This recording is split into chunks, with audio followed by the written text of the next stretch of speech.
live. Alright, we're live? Mm-hmm. We're live. Let's go, you fuckers of mothers. It's back to Wake Up the Red Death time.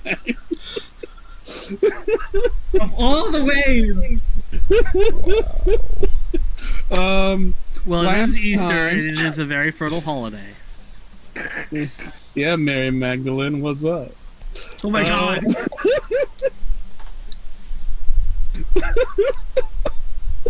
How do you care for some immaculate conception? This conception is gonna be immaculate in a very different way. What the fuck am I doing? I don't know! I don't know. Casual blasphemy. Last time, I was a Catholic once. Last time on Wake Up the Red Death. We just sort of tied up some things at Junotonia, had a nice conversation with Miranda de Cersei, discovered some trivial facts about Alex that certainly won't be important moving forward. Mr. Scava turned into a monster of some sort. Junotonia is now protected by an unholy alliance of Fae and wild beasts. And all in all, things ended pretty okay. Oh, and Corpse, we learned his real name is Gaius, and he's had a religious epiphany. So all is well, and the gang is heading towards the small town of Vestia as a sort of roundabout way to get to Minervans without having to go through Jupitami. You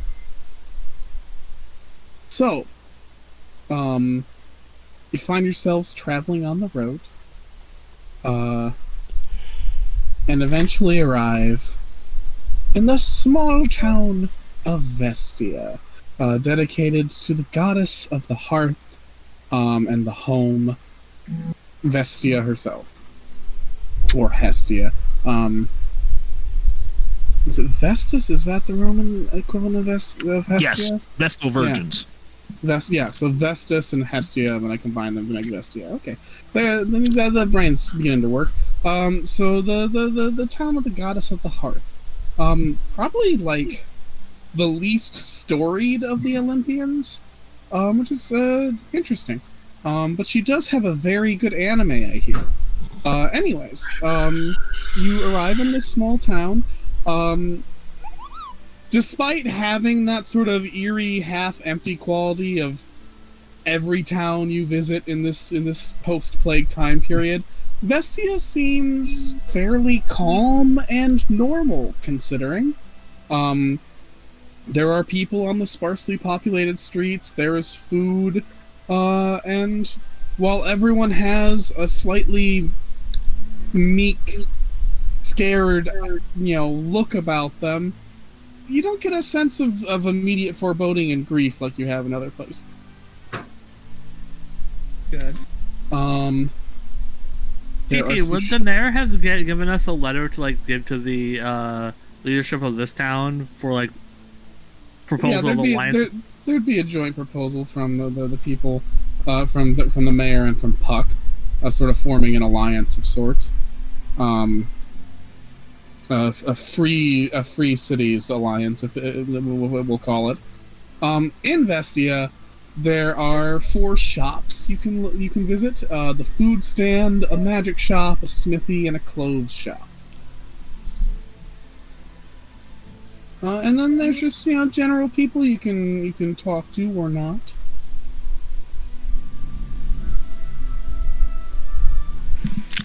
Time to check my inventory. Yeah, God, I might be broke. Would you like me to just post all the shop shit at once? Yeah. Yeah. No fanfare. I'm cool with that. Okay. We did start late, so... Yeah, we did start late, so we'll just post it all in. So, and I'm posting this in the loot box. Okay, I'm not Stand. got 2,000. Okay, stop highlighting everything. I just want to get to the spot. Jesus. Okay. That's a smithy, and then there's clothes shop. There we go. So the food stand has some meals, which will give you some benefits. The magic shop has some magic weapons, staff, and some books. There's some weapons and armor at the smithy, and some armor at the clothes shop.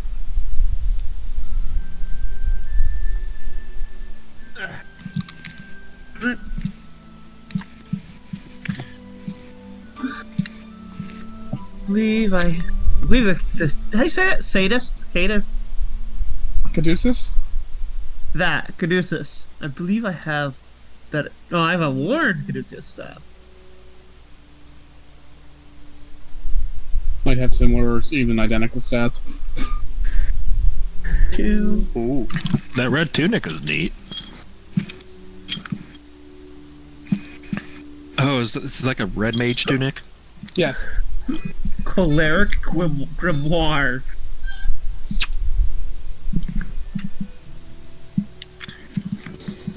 Magic Grimoire. Oh, okay. Nice. There. Those are just like... they're books, but like, do we whack people with the books? You can. So, you can physically bop people with a book. And I think there are some spells that require you to have like a book or a magic weapon of some sort to channel through them. Yeah. And they're used for that. Okay. But it deals... Both the books and staves are lumped together in that category, as opposed to like spears and clubs, which are, you know, martial, just regular whacking people sticks. Okay. Well, yes, you can literally take your spell book and just beat people with it. It just deals that element damage. Like how when me and my slightly older sibling were home alone one time when we thought someone was breaking in, my sibling grabbed one of the later Harry Potter books because it was the biggest bludgeon they could find at the moment. Clever. I have this, they do more damage than my staff, but like I'm not really using my staff. I'm not really aiming to physically attack anybody. So magic or Skitters does the fighting. Smithy, Master Hand. Fuck, that's expensive. Yeah. Deathblade. Chakram. Shield of the Weasel. For forgeable items, how much does it cost to like reforge? Like say,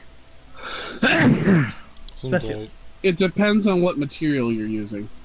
Actually, I don't think I actually charge much for it in no small feat, so I wouldn't either here. It'd be a piddling cost, like 10 zenit.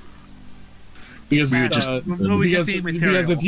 if you grabbed the weapon and the materials needed to upgrade it, then you've kind of done, you know, the heavy lifting, you know, cost wise. Interesting. So we just need the material then. That's basically the cost. Yes. Alright.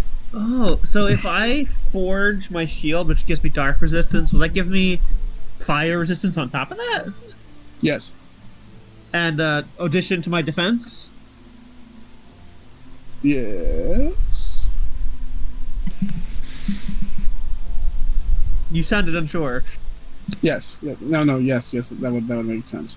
So it adds +2 defense as well as... Yeah, +2 defense and the resistance to fire on top of my resistance to dark. Okay, okay. Shadow Tunic. +4 initiative, nice. White Tunic. Dex plus arm. She restore 5 extra HP. Ooh, that's good, but expensive. Red Tunic.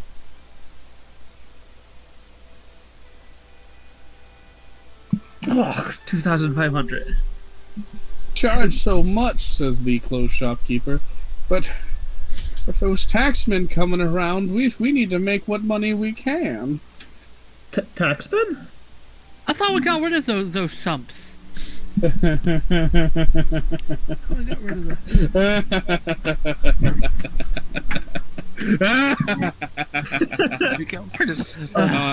As you do, you hear the spurs what jingle jangle jingle. Oh, As God. a platoon of X-Men enter the town and say, their leader says, "All right, you slime, time to pay the piper, or else you're gonna get the fangs." That analogy doesn't even make sense. Do you think we could? I get what you're saying. See, the piper is this horrible man, possible monster from Germanor that led people. You know what? I'm not going into foreign history for all of you. The point is, I need the tithe, or else you're all gonna see what the Adonta Tyrannus can do. I'm sorry. Who are The you? what? Oh, I thought it was. Is that some sort of behemoth? Oh, we've got some newcomers. Well, you obviously don't know that Vestia has given us free reign to collect taxes for its protection. And Prove it. newcomers have to pay. Excuse me. Did you say prove it? I mean, Did your Yes. stick just say prove it? Yes, hello. Prove it. Oh shit, it's a ghost! Excuse you. She is not a stick.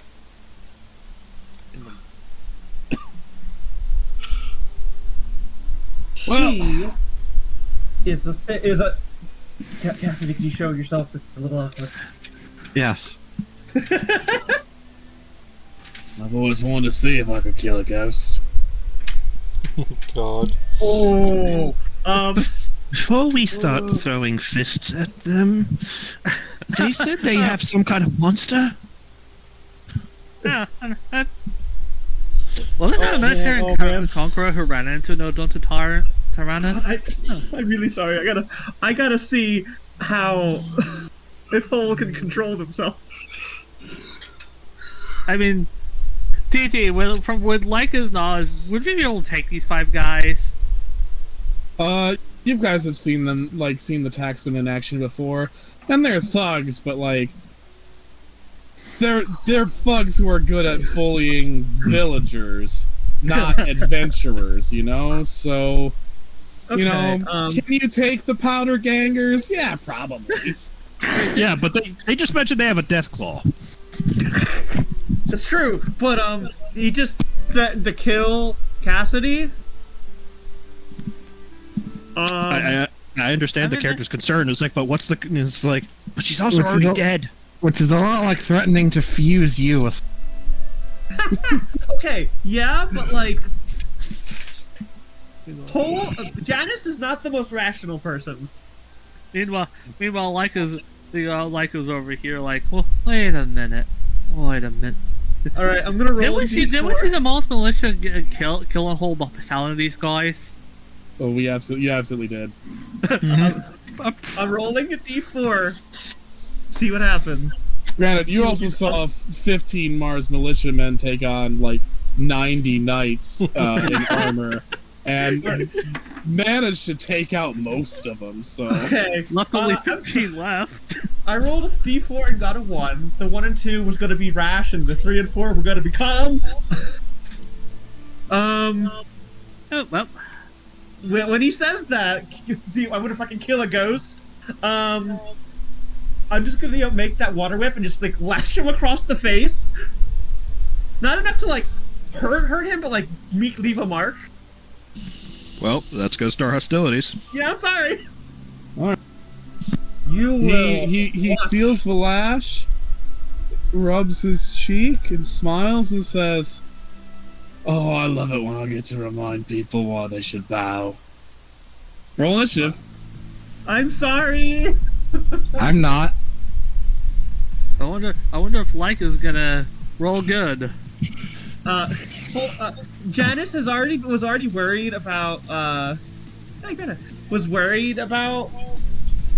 Cassidy from her being so clearly upset by all the death last time. Where's initiative? Stats. It's in stats. Lower page on stats. Leica was ready for this shit.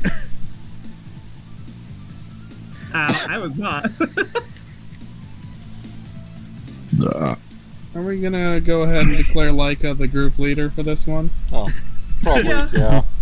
Yeah. Okay, then you guys but- win the initiative roll off. Okay. Nora, Do you mind if I go first this time? Like, go ahead. this round at least, because Janice is pissed. Like, how many people are there? Oh god, 5. 5. Man, this was a bad idea, but like, you know, spell.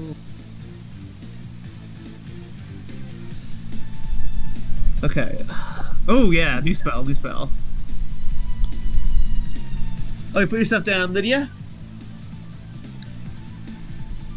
What? Okay. You Put put yourself yourself on down on the the map.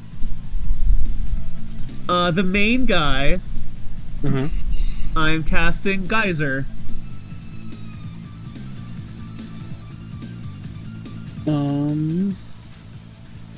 You need to roll the Oh yeah, it didn't. yeah. Magic check. There we go. There we go. Okay, 11, 10 plus 25. that hits just barely, but that hits Just barely. just barely. That costs 20 SP. Yeah. And he is in crisis.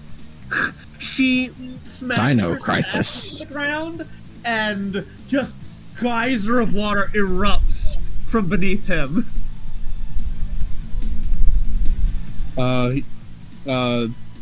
He don't like that, so he's gonna go and do his crisis attack, which is his Uh-oh. crisis swipe.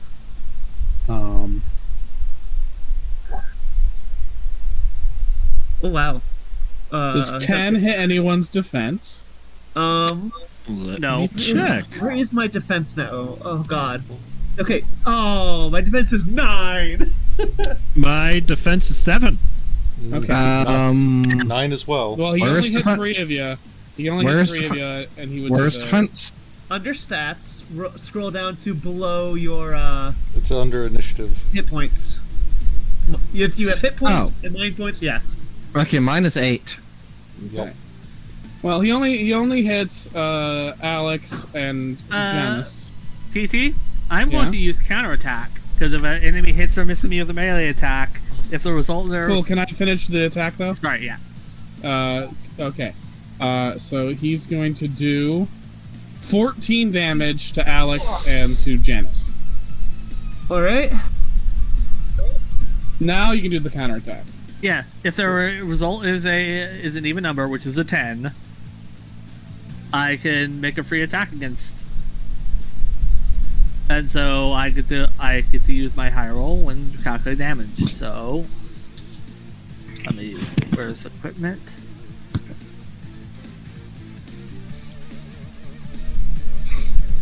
Come on. My high roll was 25, and that's my damage apparently. Oh, no, 10. My high roll was 10. Jeez, 25?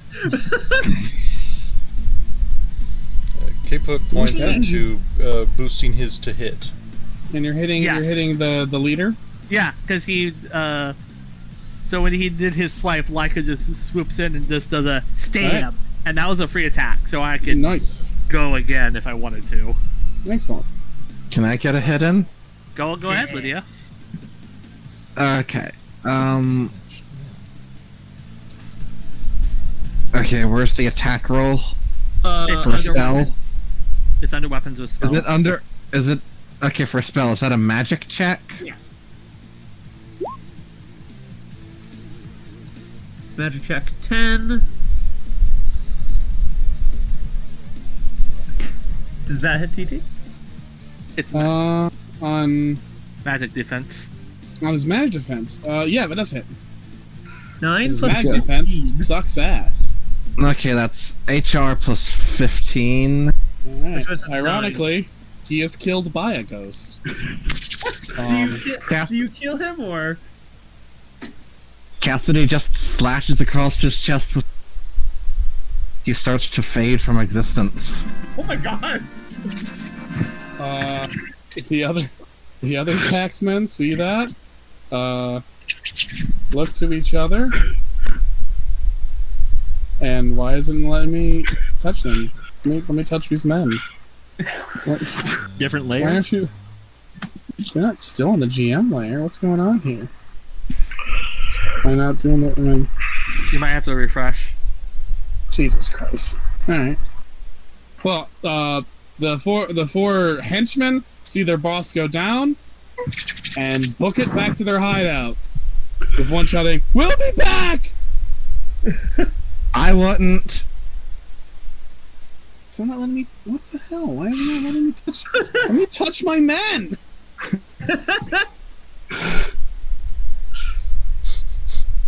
Oh, Okay, there we go. There you go. Jesus Christ! men have been touched. All right.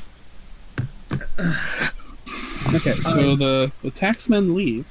I'm sorry. And the villagers all pale and quake. Oh no. We gotta bring the monster out. Can I roll a something about an any information I know about Odontotyrannus? Double insight, and I'll give you a +5. Alright, like you can do that. Because you are a monster hunter of sorts. Alright, so it would just be double insight Double insight. +5. Alright. Unless you can justify using some other stat. Wait. That You was a wanna- low. You want to invoke a Fabula point to reroll one of those? I So have it 7, makes I it might as traits? well. Yeah, based on one of your traits, based on your background. Yeah. Well, based on my background, I should know this. Just re-roll that D8. Alright, where's How many Ross, you times- re-roll both those D8s. God, that was a shit roll.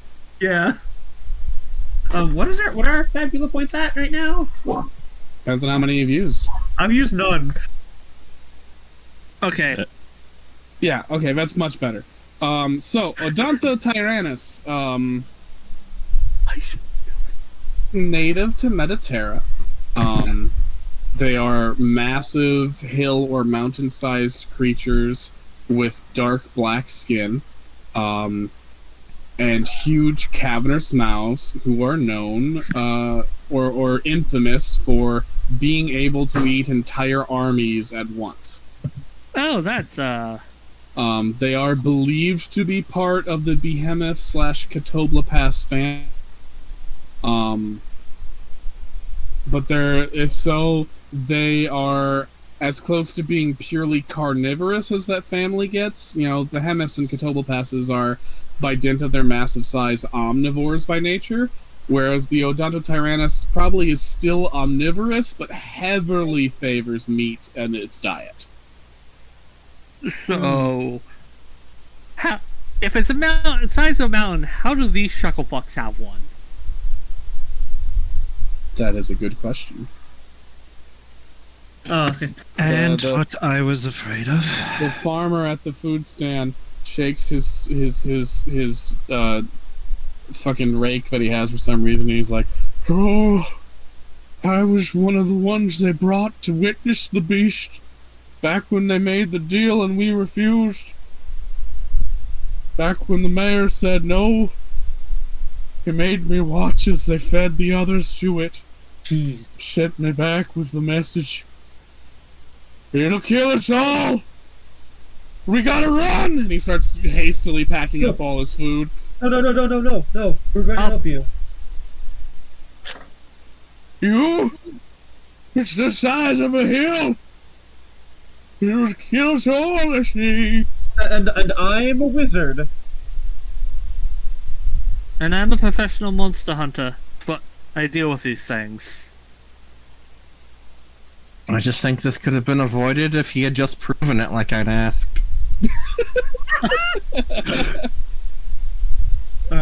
Janice just look away, look at the ground. Fullable, where's the town leader, if there is any left? Do you have a Everyone mayor, or... looks around, and like the blacksmith's like, I mean, there's not that many of us. We mostly just sort of get together nowadays when we need to discuss Because- going forward. We If you don't want to- really got a mayor. Uh, Last one went inside the beastie, so because I have a message from the Dreamwoods and Junatonia offering a protectorate sort of agreement with. shit. Wish they could have asked sooner. We could really use some help. Oh, we're so fucked. I mean, if you I'm flee into so the sorry. Dreamwoods, the Fey folk there will take you in and give you assistance. I don't know. I feel this old blacksmith's too old to be chasing fairies. That sweet butterfly pussy. Does everyone else give him squinty eyes, not just us? Yes, absolutely. The mom of the two kids, Covers like, their ears. very quickly covers their ears and shakes her head. As if this is not the first time the blacksmith has just segued into verbally and talking about his self fantasies. Jesus. Yeah, Alex is gonna look to Janice. There's a look not of anger, but there is some frustration, and just like if they had until they mentioned the monster, I was certain about taking them on and freeing this town. I apologize. Size of a. I got heated. So wait, when he says size of a hill, does that that sounds smaller than a mountain? Yeah, it's it could be a younger Odontotyrannus. Size of a hill. Okay. You should have seen it earlier. It ain't 5 giants. Just moved on past. No amount of butterfly pussy is gonna get us out of this one. Well, Jesus. well, we Just brought. turned into Master Roshi for that one. It does sound like a Roshi line. I'm in a goofy mood tonight. I apologize, everyone. I mean, you were prepping to make us sit through As they Ice say. Cream Bunny, so I was about to make us watch the Ice Cream Bunny. That's true. Yeah.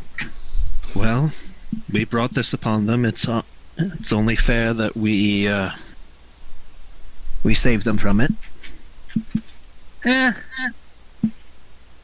Isn't that the whole point we came here? Right? To saving people. I mean, no, and I was gonna say something more, but well, dealing with monsters is my job. As We Janice's dealt with friends, human monsters. as Janice's friend, I believe it is up to us to help them make out for bringing this upon these people. Oh, Jesus. There's a oh man, they look like you slapped them in the mat. Kind of like how you slapped that dude with a whip.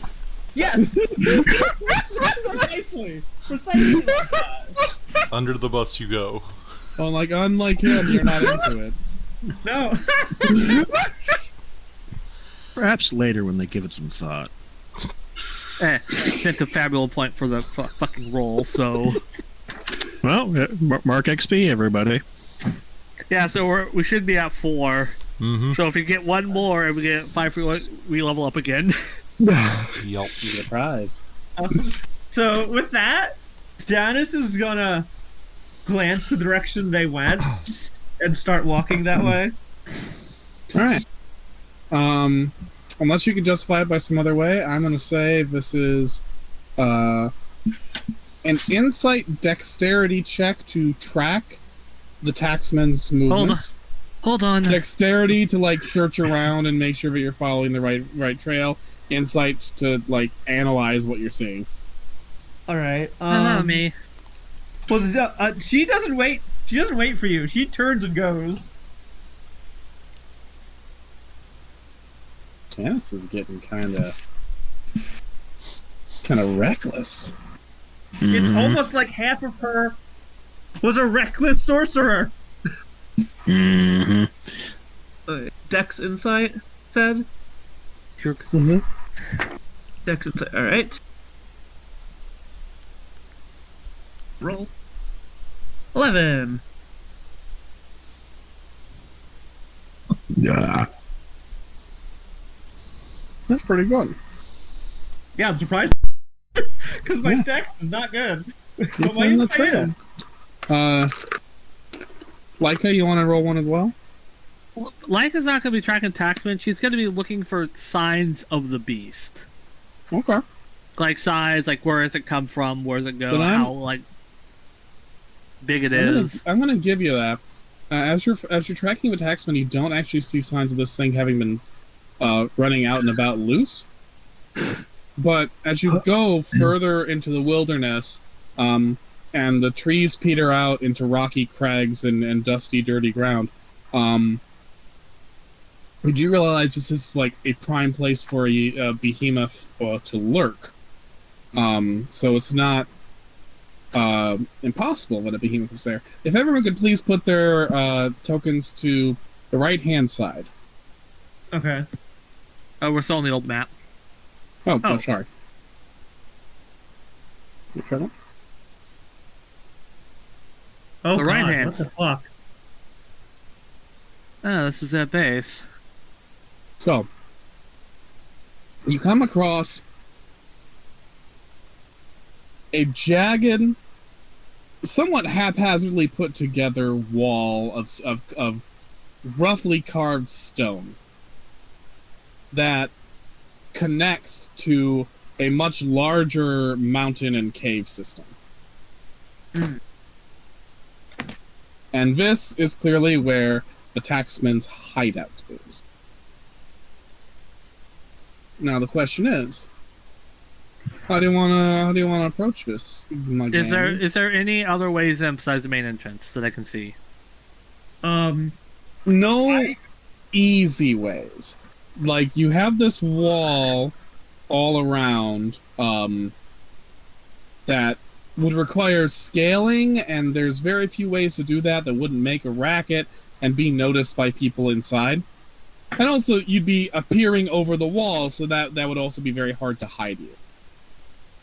Now, the walls do eventually connect to a rock wall, and theoretically, if you could climb up that, you could then climb down into the base, possibly a bit stealthier than you could over the artificial wall. And then, I also leave it up to you to think of other bizarre ways you could get through with the various skills at your fingertips. He's gonna look up at the wall. Back on the farm, I would climb trees, but I think that's a little beyond me. TT. Yes, sir? I walked off first. Do I get there first? Oh, yep. What's the entrance look like? The front door. What's that look like? It's like a big wrought iron door that's been jankily but solidly nailed into the stone. Clearly was not originally part of this hastily put together fortification. But while the craftsmanship is not good or aesthetically pleasing, it's gotten the job done. It is solidly in there. Okay. Before you guys get here, at least. Now, if you had a party member who could become intangible and invisible and search through things, that could probably be useful. Also, Probably. speaking of it, Sadly, I could become invisible any day but today. Also, I still have your board. I didn't think to leave that behind. She walked off on her own, but I'm going to assume that one of you has the board at all times for my sanity. Yeah, Janice has it unless someone wants it. Yes, also, that Kay? reminds me. Was the assassin armor's invisibility due to another enchantment, or it's innate enchantment? Sorry, what? The assassin who we assassinated the mayor, who I murked the armor off of, he turned invisible. Oh. So was Um, that a part of his armor or something else? I'm fairly certain I wrote that the armor could turn invisible once per Okay. day. For a limited window of time.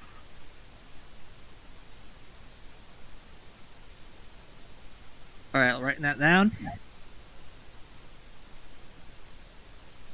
Oh man, what you gonna do?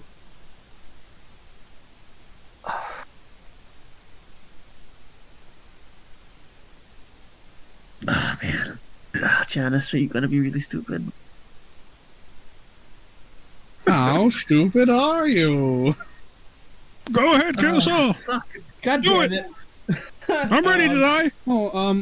Very important question. Who has the Philosopher's Stone? Micah. Micah. Oh, No. Just making sure. Wait, Like like our which one of us one had the it? two. One of us with L in the names. Might as well make it Alex just because, you gotta keep Alex safe anyway since a witch charged you with that very specific task. Just keep all those precious if you don't want things to get really bad eggs in one basket, if you will.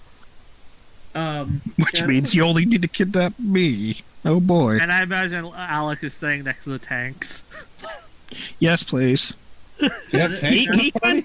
Like is the closest thing you got. And Yeah. I mean, it's more like we got a couple of glass cannons. I mean, like is an AC tank. Yeah. I am none of those things. I'm gonna Gore go up- takes damage and heals the damage. I'm gonna go up and knock on the door. Okay. Okay, Okay. so I'm just gonna move everyone else away for this. You knock on the door, a slit opens, and a taxman's you can see a taxman goon's helmet peek out. What do you want? I have come to make payment. Okay. And then the big doors part, and you are welcomed inside. Oh shit! All right, I go inside. Okay. Now I'm gonna reveal things, but the rest of you don't know what's in here yet, so don't cheat. Okay? No cheating. Oh damn. Okay.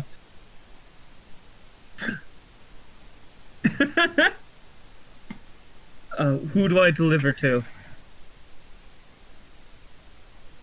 Wait a minute. Why am I making him a Muppet? Wait a minute. Wait a minute. We're always told that there was like a black and white wizard chap with a pointy nose at the town we're gonna destroy. Yeah, I remember thinking about that. I was actually. Is that you? I was hoping to prevent the town from being destroyed. Actually. Oh, okay. Well, you're gonna have to talk to the big boss then.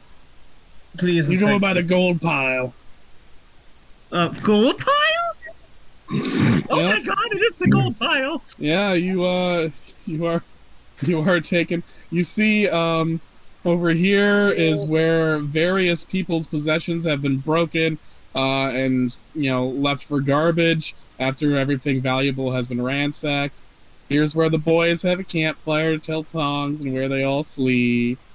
Here's the big boss's tent, and here is where they sort all the valuables that they've got. To figure out what they have at their disposal. TT. Where do they keep their water? They've all got water skins on them. Okay, damn. Yeah. All right. It's this guy. Yeah. Yeah. All right. I'm gonna walk up to him. Not like right up to him, enough to not be impolite. He looks at you, and he cocks his head and says, "Are you the one, or one of the 5, I suppose, if stories are true, who killed one of my dear lieutenants?" I am. But I have come. That's a hefty debt. Hefty debt you've incurred. I have come to clear that debt. I do not want my actions to reflect on the town. Well, I think that's very honorable. So, how are we going to settle this up then? I have some gold, and I have my skills as a medic that I could perhaps heal your men if there are any harmed. A medic? Interesting. I was a medic during the plague. I have seen horrors. My friends say that you can use magic. Some. Now, is it just medical magic you practice, or do you practice things a little bit more lucrative? Lucrative as in... Killing Turning people. lead into gold, enchanting weapons. Ooh, oh god, that's... Are either of those in my purview? I don't think so. I don't think so. Like, what was your No. major at wizard school? Oh god. That was a battle sorceress? So what would that have been for the major? Like combat magic. Yeah, combat magic. Combat magic, and then the other half was a witch Healing healer. witchcraft. Yeah. I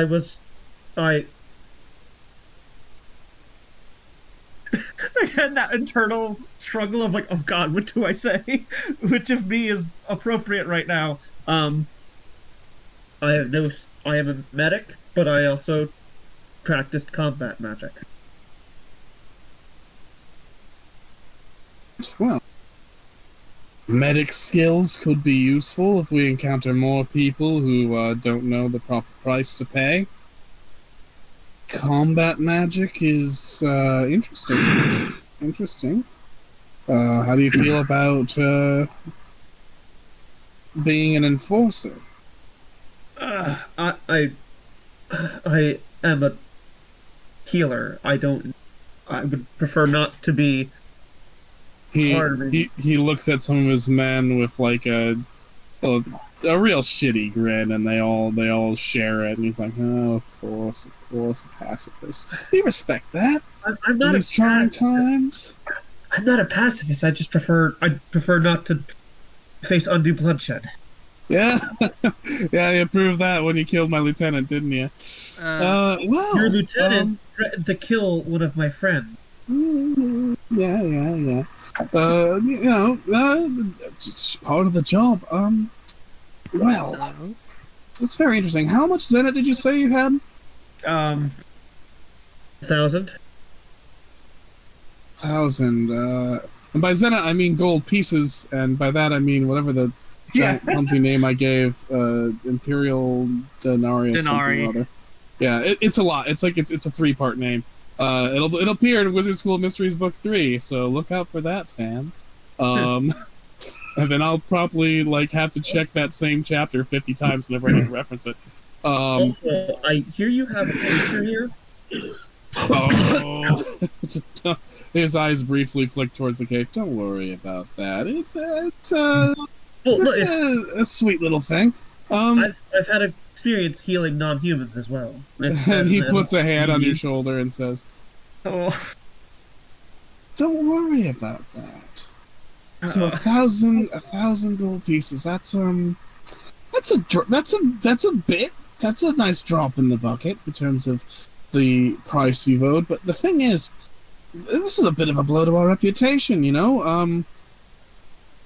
taxmen, we had this other group that was trying to get people on the Dreamwoods, and we've had a couple of blows recently, and we really do need to establish that we're a legitimate protection agency. So I do have information, actually.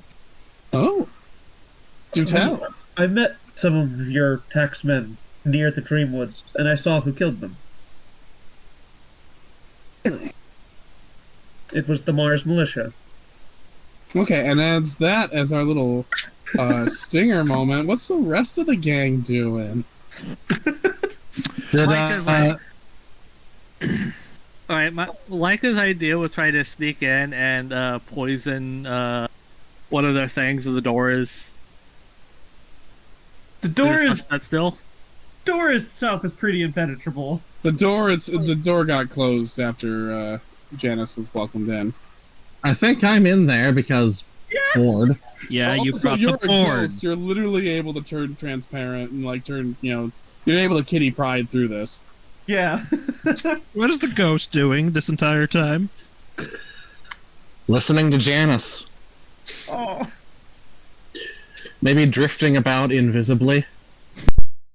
I only imagine she's running like an internal monologue. And it's like, and then the dipshit tries to justify himself. See, I'm imagining you're doing ghost things like checking their pockets.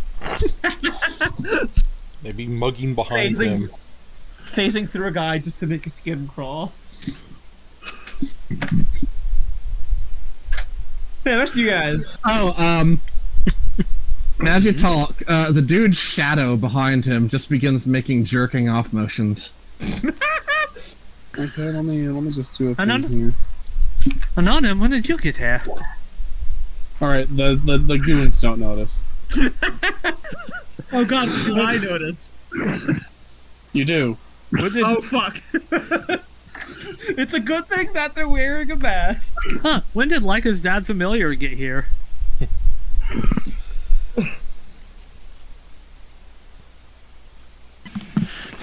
Oh.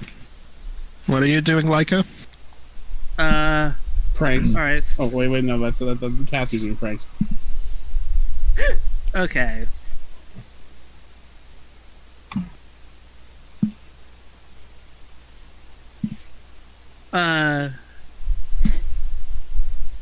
Oh fuck, I'm on. Mm-hmm. Let me look at Leica's sheet. Alex is trying very hard not to be mad right now. Oh, TT. Yeah. Can I like communicate with chitters from a distance? Yeah, Leica's a little PO'd.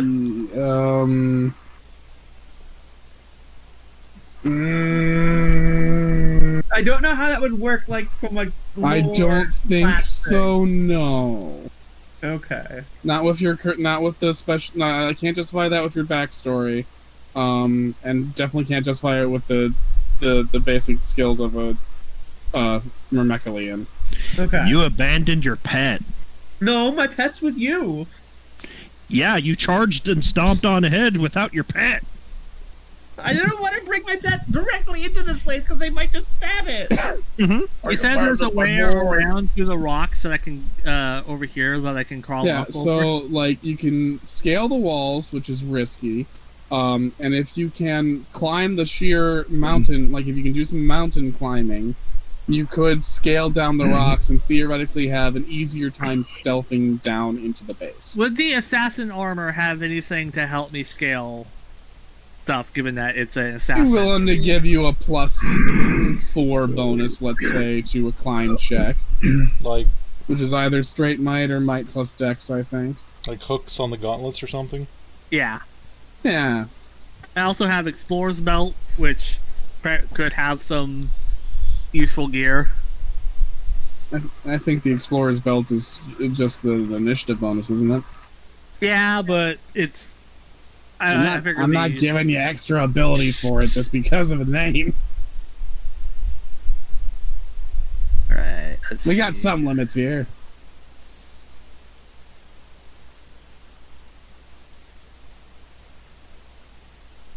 Can I roll a Fabula point to I don't think alter that's the how that story Oh, okay. to have a kink in the wall that all the guardsmen have missed, like a little weak point that I can squeeze my way through?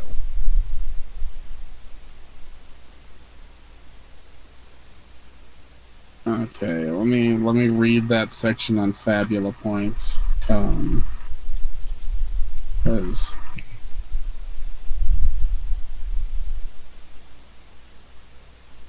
that feels vaguely game breaky to me. So I want to see if there's like a mechanic that makes that a little bit less easy than it sounds. Yeah. Or, I don't know, spend inventory points for climbing equipment. Oh yeah, I would definitely allow that inventory points Yeah. for climbing equipment. we have that. It's that, yeah, that was gonna be my other option. Since Leica has a lot of either. Okay, I got a lot of inventory points. I don't use them. I should. Yeah, Leica has she has 16 inventory points max. Jesus Christ. Yeah. Probably be using those. Team. I'm gonna say let's do inventory Equipment. points because that feels that feels less like we're just spending points to cut through Yeah. plot. Yeah, right. So I'll either use inventory points for climbing equipment or to make a hole in the wall if either one. Okay, we'll do climbing equipment. You got like ropes and grappling hooks and whatnot, pythons, Uh-huh. which will give you a plus 6 to climbing the rock wall. We'll say.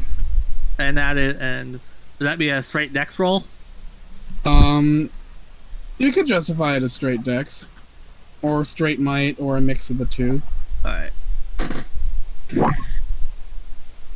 That's an Hey. 18, and Leica's gonna be doing this while invisible. Okay. But So it'll she- address you. Leica has Right. a plan. Are you at the top or the bottom? Oh, let's see, I'll go over bottom over here. Okay. Well, you're doing. Are you doing like the wall or the rocks? I'll do the wall. Okay. And I'm invisible. All right. You are in the camp invisibly. Do I There's see one like guy- any food being cooked or anything like that? Well, there's a campfire, and there is one guy with like a bowl of beans. Oh. Oh. Okay. Oh. Do I see any like rations or anything like that? You see some wood over here for keeping the fire clean, and you do like in this tent here, you can kind of see just looking in at the door, but there is food in there. Over This here? guy is just sadly eating his beans. Okay. Leica's gonna go into the food, and she's gonna take some of the poison to the she took off the assassin and poison it all. All right. While using her stealth and invisibility. Excellent. Oh God. And while Leica is doing a minor war crime, Gore and Alexi, how are you guys doing right now? How are you feeling? Two schmucks at the gate, I guess. Yeah. Just, he just makes like a gesture at the wall and shrugs. It's like, eh? The fuck are we gonna do? I suppose it must be real handy to be cool. Yes. Though I wish we weren't in this situation to begin with. Leica, as you are inside the tent poisoning people's food, the door opens and you see Bean Guy come in. He takes off his cashman armor. He's got like this hangdog expression, his shoulders slumped. He lays down in a cot and just goes before turning on his side and trying to sleep. Oh, And a cashman uniform is now bereft of a person in it. oh, And that armor covers your whole body. yeah. Leica's gonna make use of that. Can she also like knock him out and truss him up? Or since he's already asleep, will it not matter? He's already he's sleeping. All And right, he's won't not matter. paying attention. So, all right, you are now dressed as a taxman. Alrighty. So what's your plan? Are you going to just march up, sir? Let me deal with this ingrate. I mean, you guys don't technically even know I'm in here. Well, I mean, I guess Leica does now, but No, 'cause yeah, I'm over here, kind of. yeah. Around him. She sees you talking, and you're surrounded by 20 dudes. Yep. Fine. Negotiating. Yes. All right. Feeling real bad about making a rash decision and trying to do the opposite of that. Well, like By being more rash. so, Leica is going to be sneaking around still because, acting like she's supposed to be going somewhere, like she has something to do, and she's going to use an elemental shard from her inventory points to Are all these utterly destroyed, like no recovery? Yeah, they're basically ripped apart to have all the stuff inside them. Like, there's some decent lumber that you could probably salvage from it, but So they were Leica's not treated gonna. with respect. So, can Leica set a stealthily set a distraction over here, like something to catch fire, or like over here, and then and to cause everyone here to run over so she can open the door. If she rolls successfully on a Discretion? Insight Dex check. Insight Dex. All right.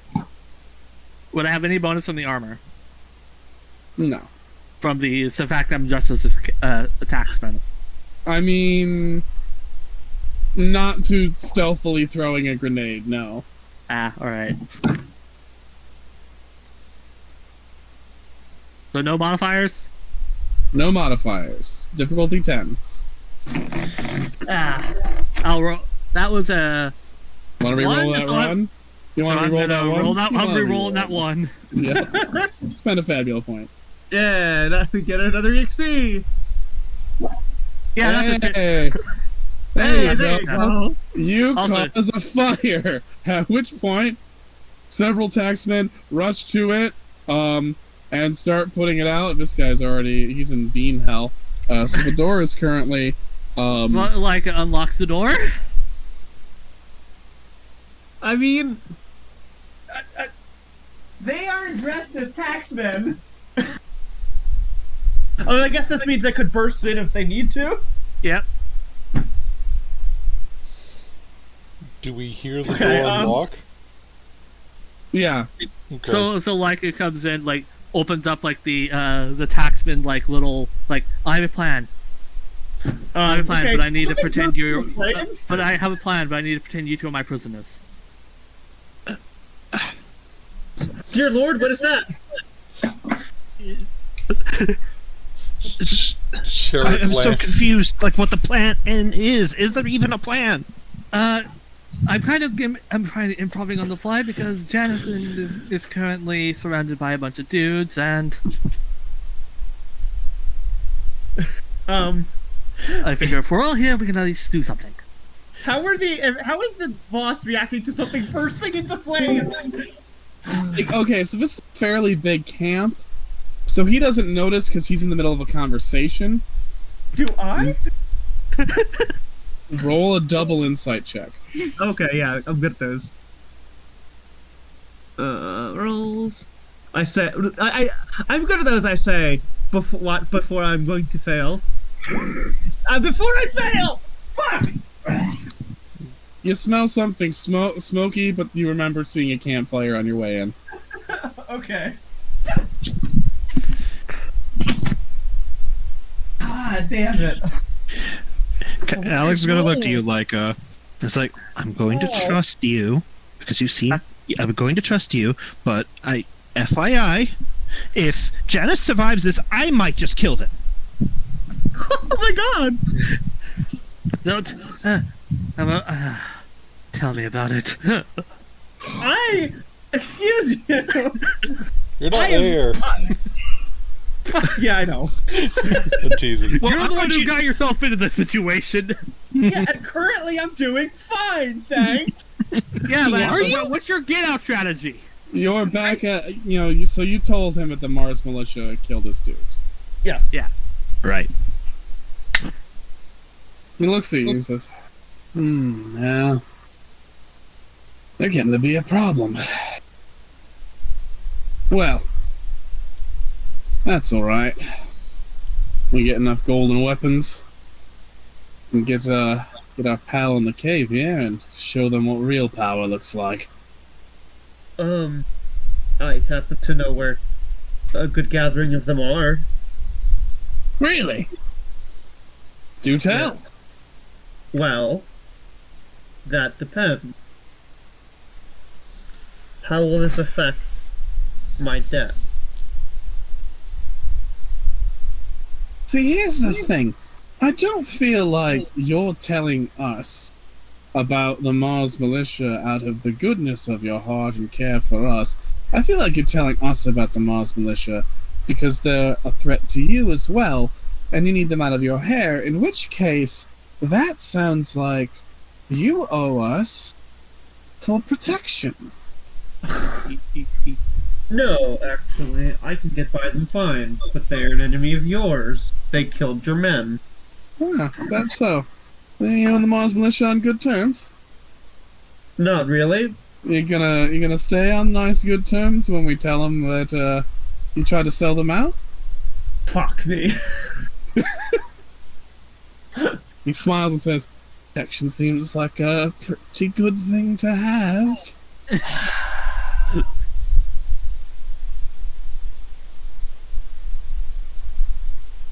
Who are you, by the way? Me?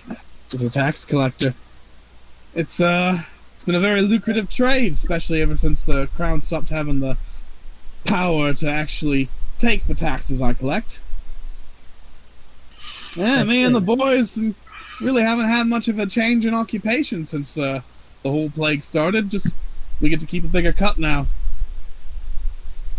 I see. Fun medieval fact, you know.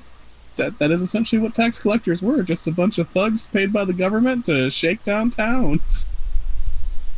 God, please, And a lot of bandits were just rogue tax collectors who decided to just cut the king out of their racket. Yeah, soldiers who, like, oh, I don't have a job anymore. Skills. You know what? I think what you need is a demonstration of things. Gentlemen, out of the way, please. And the two guards of the cave immediately move back. The leader goes to the loot table, picks up a gem, rubs one of its facets, and stands here, at which point the ground rumbles beneath your feet, and outside, Gore and the gang, you feel the ground rumbling too, as an enormous black beast emerges from the cave. fuck. A black beast, you say? The Odontotyrannus, a massive behemoth. Well, at least it would be if it were fully grown. This one is young, and noticeably, as it comes out, while it is huge and muscular and just this engine of destruction, its cranial horn has been shattered, and it is noticeably underfed. But as it comes out, it opens its mouth, and it has sort of a derpy expression. I'm going to show you the normal Odontotyrannus art. They have sort of a goofy expression when their lips are down, but that's because their teeth are so long that when covered by their lips, it gives them this weird, like, square head. But as soon as those lips unfurl to reveal the teeth, you realize that its skull is like 50% fang by volume. Lovely. This is fine.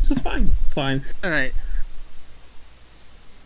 It lets out a horrific bellow at the taxman's leader who scratches the gem facet with the metal plate on his thumb part of the gauntlet, And the screech makes the Odontotyrannus's ears quiver, and it shakes its head in pain and like grunts and wails in pain before lowering its head submissively. Oh, See? Got him under my thumb. Huh. what have you When this done? thing gets big enough, it can eat whole cities. Right now, it's gonna make mincemeat of that town unless you give me a real good reason not to. How did you do that? Simple. You're a wizard. What element do you think this creature is aligned with most of the elements of magic? Earth. Earth! And what is the Earth's most valuable material? The thing, the life's blood of the Earth, if you will. It's brain. Gem. Gems. Gems and precious metals. They're the heart of the Earth. And if you just control them ever so rightly, he scratches again, and the huge body of this monster shudders in pain as it lets out just a whine. We're hurting it. And the creature this attuned to the earth can't help but wince when it feels that life's blood suffer. Why? Well, it's the law of nature, really. Those who inflict pain have control. And I've gotten real good at inflicting pain. And if people give me control, I make sure it gets inflicted on those who deserve it.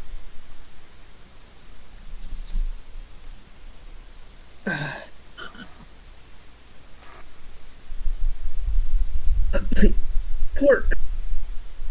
This thing won't grow large and strong if you don't feed it and leave it malnourished like this. Quite right. And that's why I think a nice town full of plump farmers and all their food will be real good to get it started.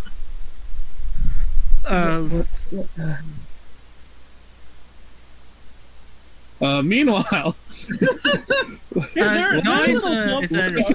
you see a fucking behemoth, a young behemoth, but a behemoth emerge from the fucking cave. Do I see him like controlling it from where I am? You see that he's doing something, but you're not close enough to see like what exactly is in his hand. The invisible ghost can see it, I'm imagining. I am debating whether or not I want to do something reckless. Oh god! Apparently, this is the session for it. Does this gem appear distinct in any way from any of the other gems lying? Not particularly. Not that you can see.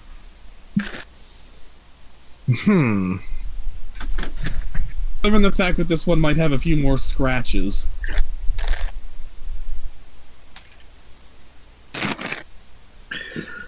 See, if I do that, then nothing's really stopping him from just grabbing another.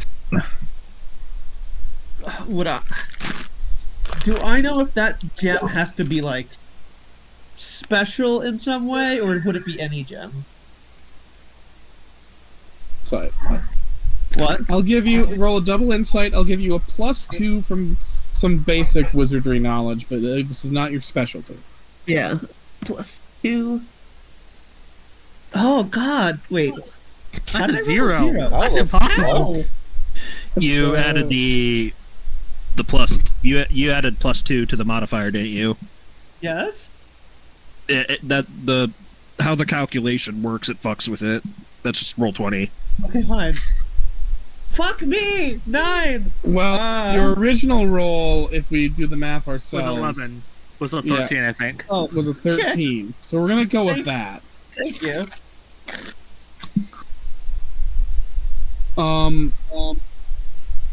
So other than the fact that it's a pretty big and a nice juicy gem, not like a tiny little thing, but like a real whopper of a gem in terms of size. There's nothing particularly special about it. The one he has in his hand is red, which would make it a fire-aligned ruby. Oh no, sorry, a wind-aligned ruby. and there's other gems on the table, so even like the elemental affinity of the gem itself, it just seems like a gem of any sort that, so long as it's roughly that size or larger, is potent enough to get this reaction from a behemoth. Okay, so getting rid of the gem would not help. You'd I have guess to the- get him away from any gems that he's near. How many eyes are on the table right now? How many what? How many eyes are on the table right now with all the gems on it? No one's really paying attention to the table with the gems. They're all paying attention to the giant monster or the wizard who is, engaging in negotiations with their boss.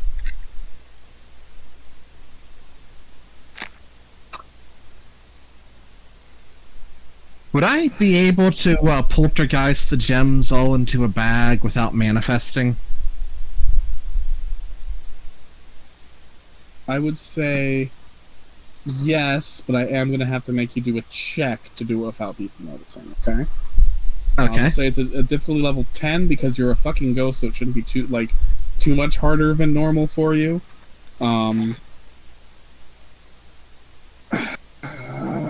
My default assumption is just double dex, but if you want to justify using a different stat to me, feel free to argue for it.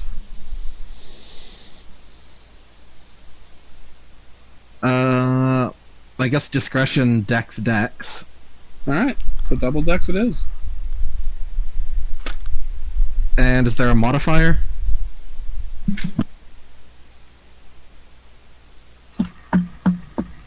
I'll give you +2 because you're a ghost. Remember, just flat number. That's it. Okay, 7 Alright. plus 7 plus 2, so 14? 16? That's a critical success. Yeah, Oh my it's God. double 7, so that is an automatic success. Oh and shit! You get to take an opportunity as a result of the success. Okay. So we can actually customize what your opportunity is, but the suggested options for when you get an opportunity are, they're on the cheat sheet under opportunities. Advantage. The next check you get gets a +4 bonus. Affliction, a creature in the scene suffers either dazed, shaken, slow, or weak. Bonding, you create a new bond or add an emotion to a pre-existing bond. Faux pas, choose a character or a creature in a given scene. Said character makes a compromising statement chosen by the person controlling them. Favor, you make an ally of a character who was not one previously in the scene. Information, you spot a useful clue or detail. Lost item, an item is destroyed, lost, stolen, or left behind. Progress, this refers to the clock mechanic, don't worry about it, we're not using it at the moment. Plot twist, something or someone of your choice suddenly enters the scene. Scan, you discover one vulnerability or trait of a creature or character that you can see.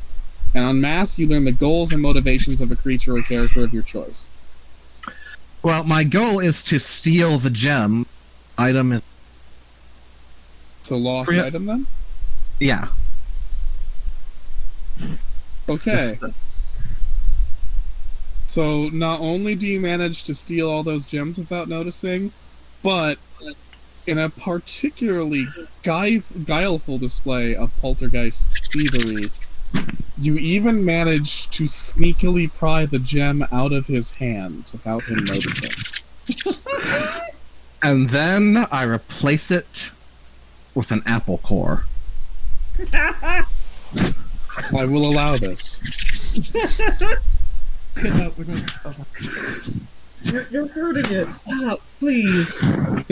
Yeah, What? And as he looks at the fucking apple core that he just sort of smushed in his hand, I'm gonna make a roll for the creature.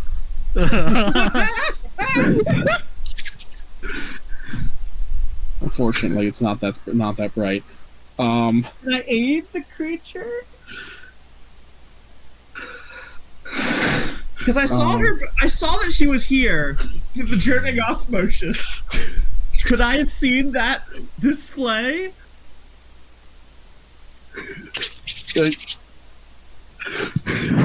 No, because Cassidy was so fucking good at that stealth check. All right, that's fair. He drops the apple core and he looks to the table and sees the gems are gone, All right. and then Is this when he notices the fire? okay. Oh, that was not. He tries to save face, but Janice, you see the apple core drop to the ground and realize he doesn't have the gem, and you follow his eyes or his head, and you see that the gems on the table are missing. Oh shit. Would I know how any way to communicate with this beast? You might not, but Laika, Oh. you are a monster hunter, Uh-huh. and I'm gonna say that you haven't, like, when the big monster came out, you probably started paying attention, right? Yeah.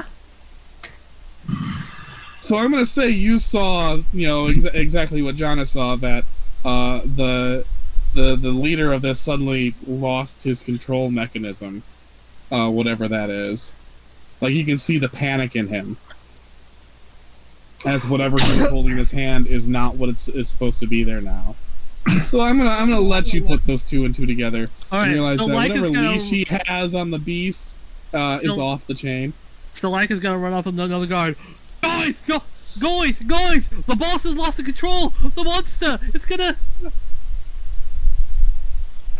Run for your lives, lads! The boss says, "Hey, I haven't lost anything. I just You lost it. How did you lose the gems? Oh, I'm gonna give our monster +5 to this one. oh my god. Well, that's still 10. The Odontotyrannus senses panic and looks at the taxman leader questioningly, snaps at him, and he jumps back, and there's no screech.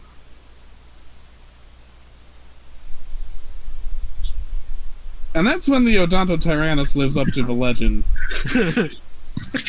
eating the leader. I'm gonna move you back a second. Eating the leader in one bite My god. before turning its head towards all the little tasties in the camp. Does that include me? Yes, that includes you. Of course Um, it did. Okay. So we're not in a fight yet. I've done it before. This thing is malnourished and doesn't look super great, right? Does not look super great now. Try and do what I did with the Myrmecians and put out like a healing wave to try and soothe it? Here's what we're gonna do. Okay. I'm gonna let all the PCs roll initiative.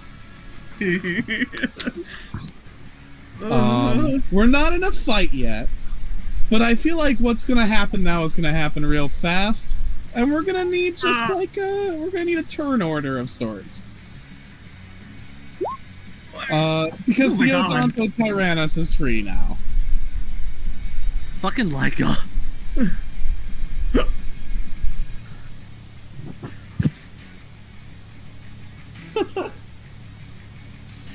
This track is metal. Yeah, holy shit. I had fun trying to pick out a good theme for this guy. Plus Yeah. side, the Odontotyrannus' initiative is not great. So that's a 9. This from Persona. This is from Persona 5 Strikers. Yeah, it sounded like it. It's the blooming villain boss theme for Persona 5, remixed for the I thought I heard Blooming Villain in here. yeah. So it's blooming villain remix. Persona 5 Strikers has a more metal / traditional rock and roll take on a lot of the Persona music. Yeah. I've been meaning to get Striker since it's just Persona XCOM, so Yeah, it's Persona Dynasty Warriors. My carpal tunnel really does not like that playstyle, so I haven't delved too far into it, despite loving Persona 5 so fucking much. But I do, like the soundtrack is pretty good. I still prefer Persona 5's normal soundtrack, or Royal's version of it with the added songs, but there are times where it's like, yeah, I do kind of like having a fucking heavy metal version of the Persona 5 fight themes. It's nice because it's such a contrast to the normal soundtrack. Yeah, wait until at some point, probably in this campaign, I will be busting out the Strikers version of Rivers in the Desert. oh yeah. It slaps pretty hard. That is a song to drive on the highway. Regular Rivers in the Desert slaps hard. Yeah, it does. Okay, so turn order is I don't think there's a turn order thing in this game, like there's for D&D on this module. So it looks like Laika is first, Cassidy, Alex, Gore. well, before Gore goes our good friend Odonto Tyrannus. Gore, Hole, and the poor taxman. Okay. So, TT. Yes, sir? Would Laika know whether or not Odonto Tyrannus can be reasoned with, or are they just mindless, hungry beasts? You would know that behemoths do have intelligence. They're not just stupid brutes. But a hungry behemoth is very hard to reason with. Because they are so big that when they are in feeding mode, it's really hard to get them to stop or use self-control, because just by nature of their existence, they have to eat a lot when they need to eat. So there's probably no reasoning with this creature until you get its stuff.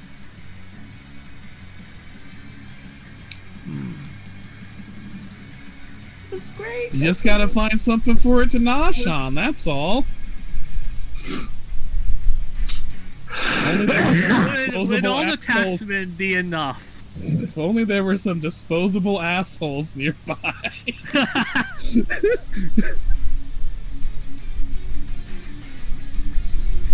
Alright. Well, if we manage to get out of Dodge and lock the doors and bar them, to leave them in with the beast, I may have a mean of reasoning with it. Oh. So long as it doesn't see us as hostile. So, Laika... Can Laika zoom in, grab Hole with the board, and yank them both out behind the doors? With her bullshit initiative? I'm going to say yes, asterisk, but you need to roll for that. Alright. And it's going to be a straight roll, no bonuses. I'm going to say double dex unless you can justify some other skill being useful in grabbing somebody and fucking bailing. Also, as far as I know, you're a tax man. Laika would have discarded the helmet by now and discarded the armor. So she just put it over her regular armor. She wasn't using it for the stats, she was just using it to Yeah. blend in. There's really not great stats for that armor anyway. Yeah. Yeah, she just literally slapped on the chest piece some gauntlets and and a helmet, and that was about it. Alright, so Laika is going to roll a dex, because Lord knows she's really good at that. She is. Come on. Fucking Christ. Laika will whisper into Hole's ear, alright, time to go! Alright, Yoink. you managed to grab Hole and get And Hole has the board, so... Alright, shut the doors! Wait, We let's barred the doors. door with Cassidy's board. Yeah, we barred the door. Oh no! Are you open to Well, this, I'm Cassidy? gonna say you get out. You don't manage to board the door yet. But Yeah. it is Cassidy's turn. All right, bolt the door. Cassidy. I am going to cast acceleration to give Janice an additional action. Oh. Alright. That Alex? I had an idea for that. Well, shit. I was hoping it would start munching on them first, but Hasn't had its turn yet. Brace Yeah, the we door, need to Alex. board the I have an door. idea. I have an idea too, but it needs to be full. what is Can't your raise it idea? with it until it's full. Oh, well, I have magic. I'm going to freeze the fucking door shut. Oh yeah, you could create like an ice wall. Yeah. Or, yeah. Brace the door, Alex. I have an idea.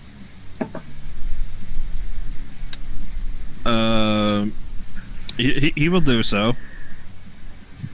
I think it's Alright. Theodon's turn first before mine.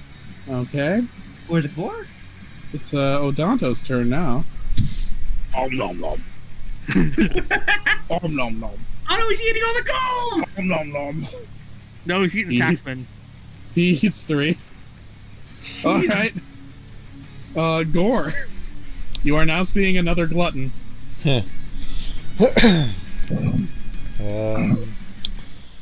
really a lot I can do.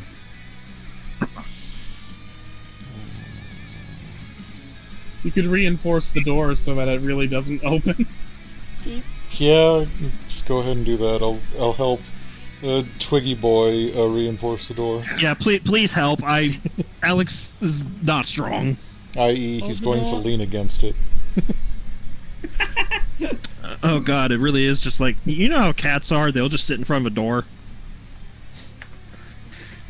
Alright, I guess that'll be turn. Janice? Okay. I have 2 actions. First, I'm going to... I have water magic. Can I... Oh, wait a minute. They all had water skins, right? Yeah. So, with my 2 actions, could I draw the water from their water skins towards me and then freeze it on the door?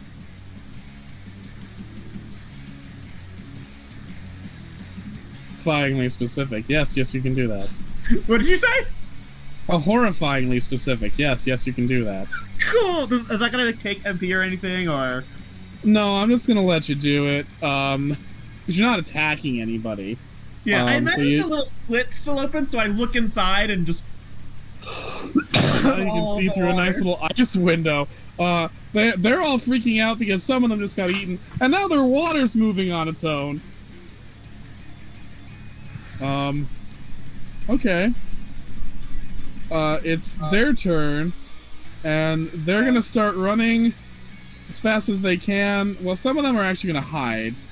Try and see if they can just sort of escape the monster that way. But others are gonna try and book it for the door. It's not D&D, but I'm gonna say this guy provokes an attack of opportunity when he tries to run and gets eaten. Most of them are huddled towards the door, trying to get through. Back to the top of the turn order. Leica. And now, lads, we wait. No? I feel kind of bad about this, but...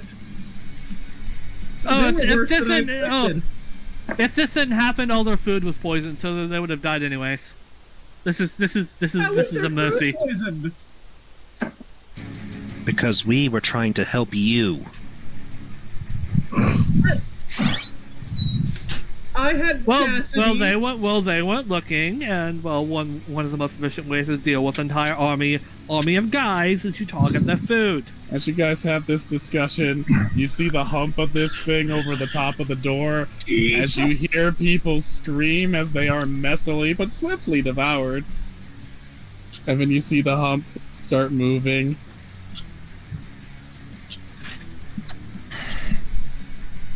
Down. Down. Okay. You know what I'm imagining? It's doing the shovel mouth run. You hear people scream as tents are upturned, I rocks imagine, are thrown aside. it also eats the tent of food.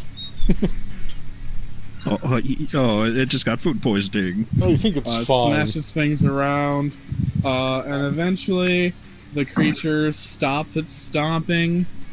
You hear some snuffling, kind of almost boar or bullish noises, just sort of like some grunts, and sort of the tantrum stops.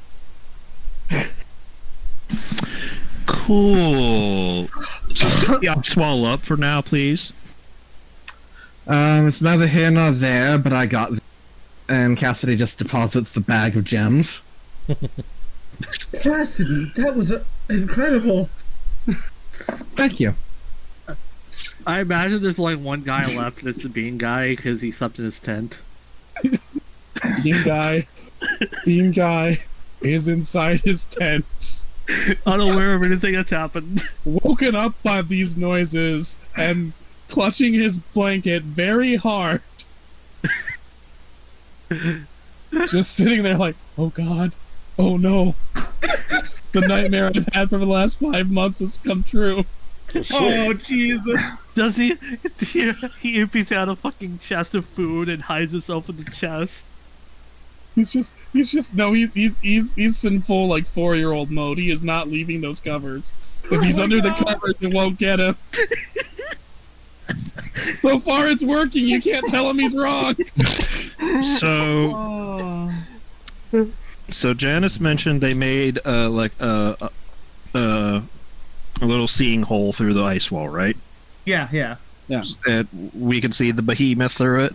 Yeah. It's just sort of snuffling around, shuffling its feet a little bit, sort of exploring. It kind of nuzzles some of the gold. It looks like it's still a little peckish, but it's not in feed mode. Oh, I got the perfect idea then. Well, first he's gonna look down at the bag of gems. Why did you have to add, like, what's with the gems? Oh, you see, it's a creature of the earth, so making noise on these gems caused it great pain.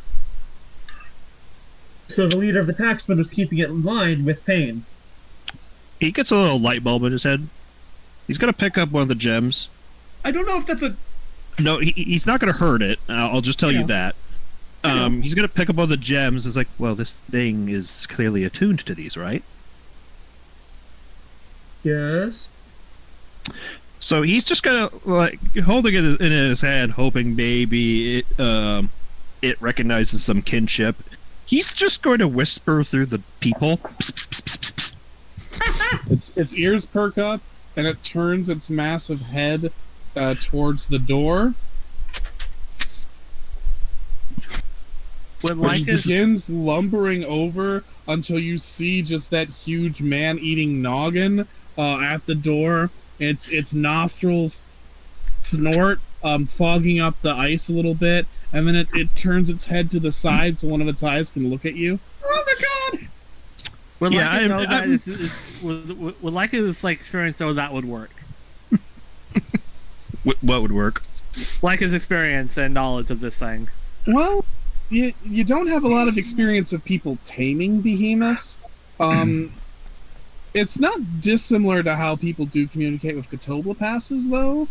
Well, like, like using sounds, specific, like, generally they don't have to use, because Catobla passes have been fully investigated, they don't have to use, like, gems for it. But, like, the snapping, they can be trained to come at the snapping of fingers and other, simple sounds like that, or clapping. Well, trying to ignore the fact that its teeth are probably covered in blood and there's probably fucking chunks also, of people in its Each gums. fang is, like, 6 feet long. Each fang is bigger than you. Yeah. So, desperate, trying to swallow down his fears as best as he could. And while he cannot speak, monster, he's gonna adopt his, best, his... Hey, buddy.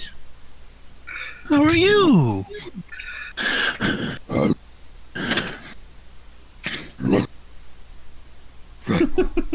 Yeah, I'm definitely spending that fabula point for unexpected ally. I hope it's not hostile. It isn't. You guys didn't attack it. It wasn't even fully hostile to those guys. It was, well, yeah, it was. They've been torturing it, but also it was mainly acting out of hunger. Yeah. Hey, buddy. Me and my friends, we just helped you out, so you don't have to be bossed around by those awful men anymore.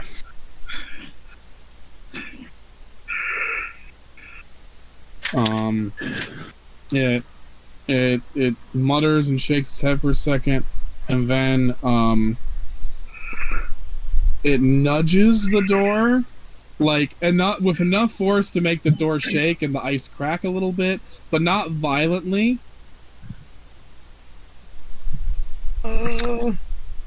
Keep it together. Trust me, I'm trying to keep it together too. So, friend, buddy, we want to let you out, and you can go off into the wild. There's not a lot of good eating here. You look starved. And it nudges the door again. We're going to let you out, okay? Please don't eat us. And he's gonna look to Janice. Drop the ball. Janice looks at you like, are you sure about this? Were you sure about marching in there? Fuck! They just look at you and they melt the ice on the door. They melt that, that wall of ice. I'm going to say Gore is ready to teleport everyone wholesale if this thing goes aggressive. Fair. Thank you. Yeah, no, he knows what's up. We're gonna, with that, and then I'm gonna pull the door open. Okay, when you pull the door open, this enormous fucking head emerges through, and you realize that it's too big to fit through the door, but then it cranes its head up and hooks its broken horn over the threshold, and with utter ease rips the door off its hinges. Yeah, I saw that coming. Just completely tears it off and opens up things and grunts. And then it moves back inside and begins snuffling through things. Oh, okay. And as it moves back inside, it looks at you all and goes. He's tentatively gonna walk in with the bag of gems in hand. Yeah. He's put it back into the bag. He doesn't want him to think that he's gonna abuse him. He's gonna tentatively walk forward and gently lay the bag down between them, because it's like, I don't think you want the gems, Alex. You are the Earth Elemental. I don't know if you want to get rid of these or hide them because they hurt you or something. It looks at the gem and its lips have fully retracted over its teeth. It looks at the gems. It sniffs the bag, nuzzles it a bit, and then just sort of nudges it back to you.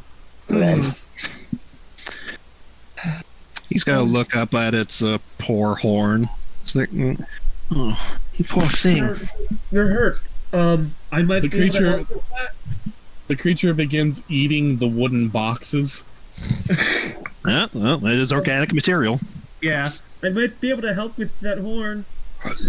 And it looks at you, and you're not sure if it understands. She points up at the horn. Oh, she motions at her forehead, then to hit it. Still not sure if it understands, but it does seem to be paying attention to you. Yeah. Could chitters maybe communicate easier? No. Okay. I'm letting Chitter stay outside. I don't want him to look like a meal. I'm gonna walk closer. TT. Yeah? Would Leica know anything about communicating with behemoths? Behemoth could you roll it? specifically, no, but Catobla passes, which are close enough to kind of translate yes. Alright.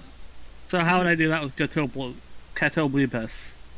So a Catobla pass, like, a lot of it is like specific train signals like you have with dogs or cats. But their armored hides are so thick that they aren't super sensitive to touch on that, but they are sensitive on the fur underneath, on their underbelly. So you can sort of like calm them down a bit with like strokes to the beard or the neck or belly fur. Do not touch their tails. Okay. Their horns are very sensitive in an odd way, like not in a pain way, but like it's something of a sensory organ as well as a defensive mechanism. Which is why alicorn, the substance that Behemoth, Catoblepass, and unicorn horns are made out, and Yale horns are made out of, is so valuable as a magic substance because they're very it's a part of their body that's very deeply attuned to magic. They have somewhat primitive eyesight but very strong senses of smell and hearing, and when they want to be, they can be very careful and aware of their body.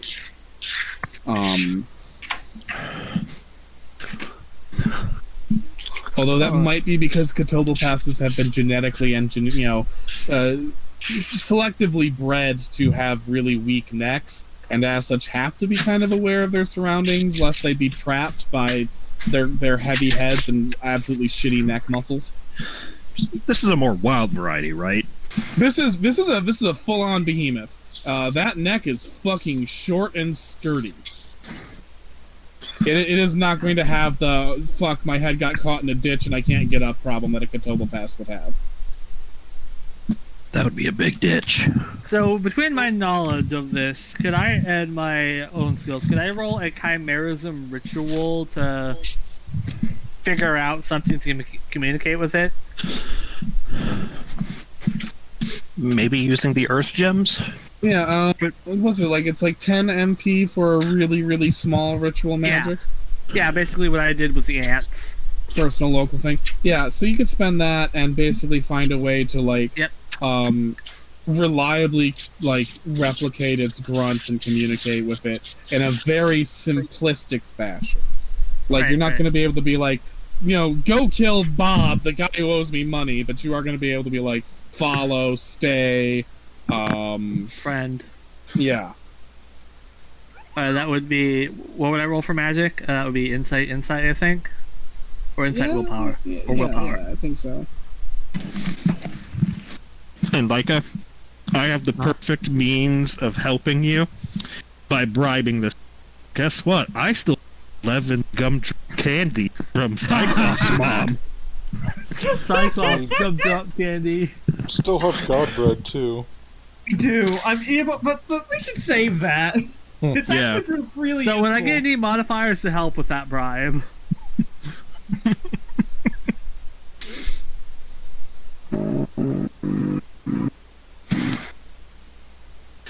Yeah, I have 11 giant honey candies from Cyclops' mom. She just kept giving it to me. He's like, oh dear, you're so tiny. I don't think you need to with a ritual spell. I think it just sort of happens if you pay the cost. Yeah, you then don't I'll need pay to roll for him. ritual spell. Yeah, then I'll pay her the 10.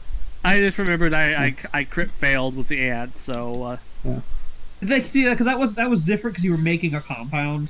Yeah, you were making a potion. Yeah, you get it. You figure it out. Alright. So you guys have a camp.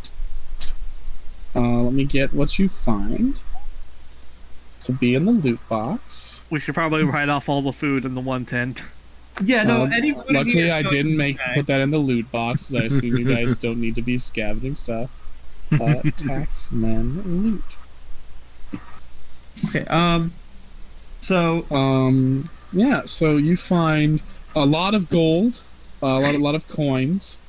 You find a magic sword, magic hammer, a nasty little dagger, another grimoire, and 6 elemental gems,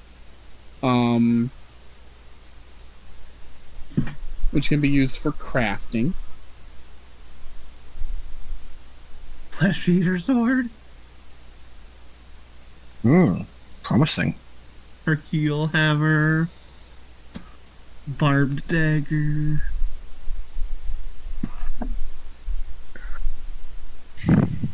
Cool, we've definitely got to use some of these on Shield. And But, while you do this, the Odontotyrannus, having finished eating all the wooden crates and barrels, moves on to eating the leather tents and the hemp ropes.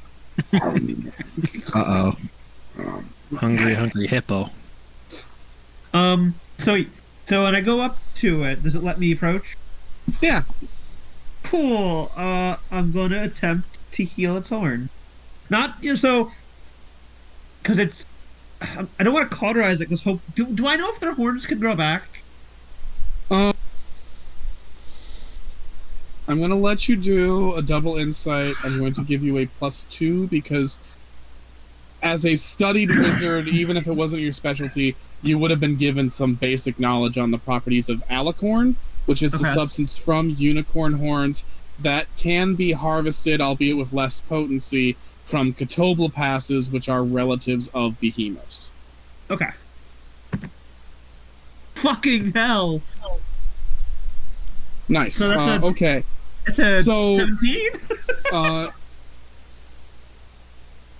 Catoblepasses, if you shave bits of their horn off, they will slowly regrow it. But a shattered unicorn horn almost never heals. It requires a lot of intensive care for a unicorn's horn to start growing back to its full shape and purity. Which is why when a unicorn's horn gets shattered, that's kind of a death sentence for a unicorn. Okay. Now, catoblepasses generally are born with very short, nubby horns. The Odontotyrannus, from the looks of it, had a very long cranial horn, like a unicorn. So probably it would be not impossible, but highly unlikely and require a great deal of outside assistance for it to start regrowing that horn back to its full strength. Here's a very weird question. Mm-hmm. Gems are used for magic, yes? Yes. We have a bag of gems. Yes. They're Earth aligned. All gems have a connection to the earth. This creature is Earth aligned. Yes. Are you gonna give it a prosthetic horn? Maybe. Could I use the magic? Can I channel through the gems to either help it grow a horn or like merge them with its horn?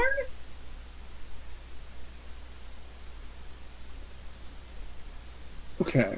Here's what I'm going to say. If you are willing to expend all 6 of these gems,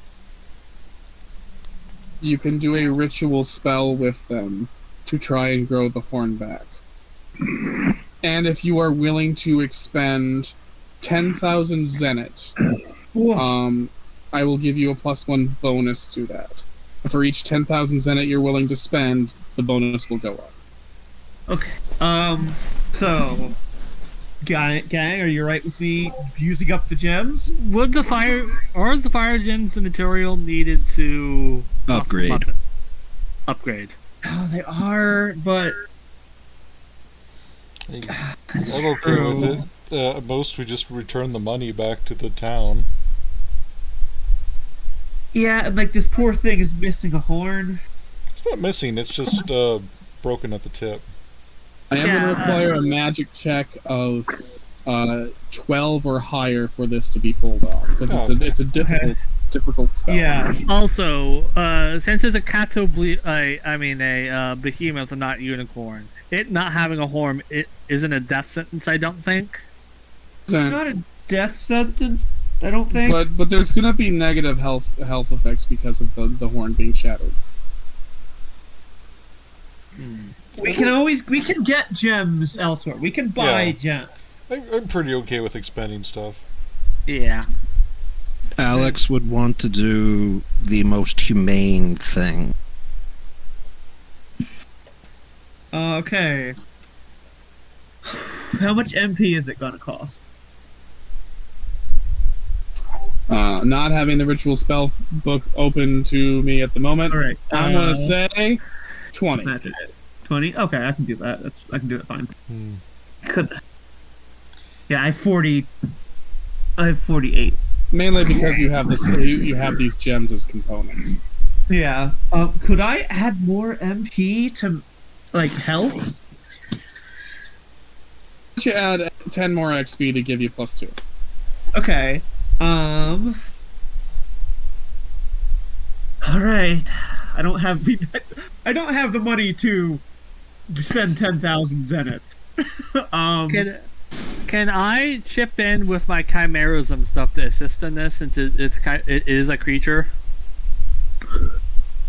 So. Okay, so and help the roll. So you gotta just make a magic check of 10, and that'll let you add. I think normally it's 1 point, but I'll let you say 2 points here to the roll that Janice is making. Righto. So I have to roll for it. Yeah, you have to roll a magic check. All right. Whatever your chimera spells cost, magic-wise.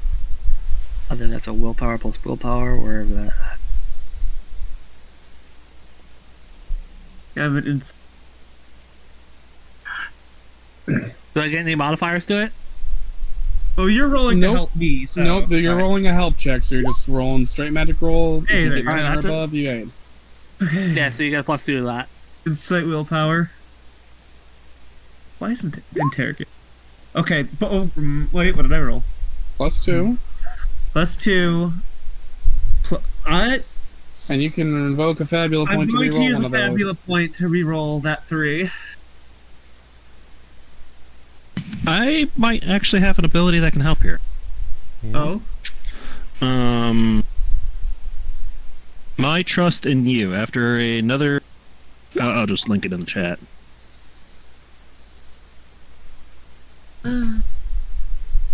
check. You may spend 1 fabula point and invoke one of their traits. Boss or to the left. So the roll check.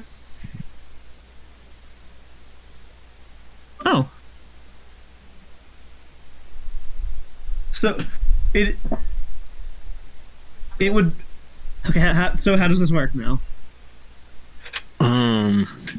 So basically, you still get to reroll one of those dice without having to spend on your own fabula points, and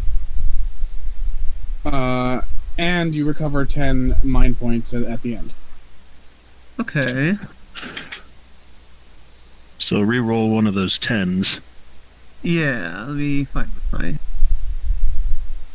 It's a sweet little ability. Yeah. Here's my. Okay. Holy shit! So yeah, I'll try to role play that as best as I can. I know 14. Janice. 18. So obviously Alex was a little miffed earlier. Yeah, Janice has but- not made a lot of eye contact. Yeah, but seeing as you, even with the mask on, you could tell you're clearly stressing about this because this seems like really complicated magic. Nonetheless, he is going to put his hand on your shoulder. It's like, you know, I was upset at you earlier for acting rashly, and became more upset when you marched off in your own. But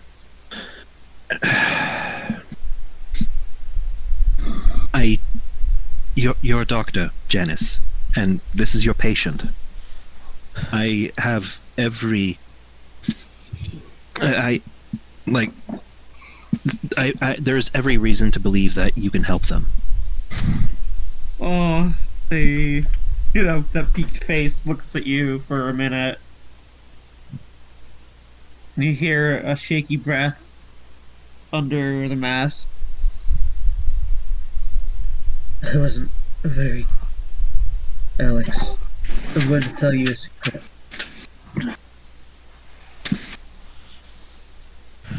I wasn't a very good doctor before. Then prove me wrong. As you say that, the spell starts working, and a solid fucking horn emerges from the tip of this Odontotyrannus. As it looks up, like it sees this happening, and its animal brain doesn't know the logic of it, but magically, feeling wise, it realizes that somehow this is the doing of you tiny creatures. And as it feels more complete than it has been in a long time, the creature, with a couple of tears streaming down its leathery cheeks, nuzzles you all with its great big man-eating head. He will give it scritches under the chin, and probably feed it more honey.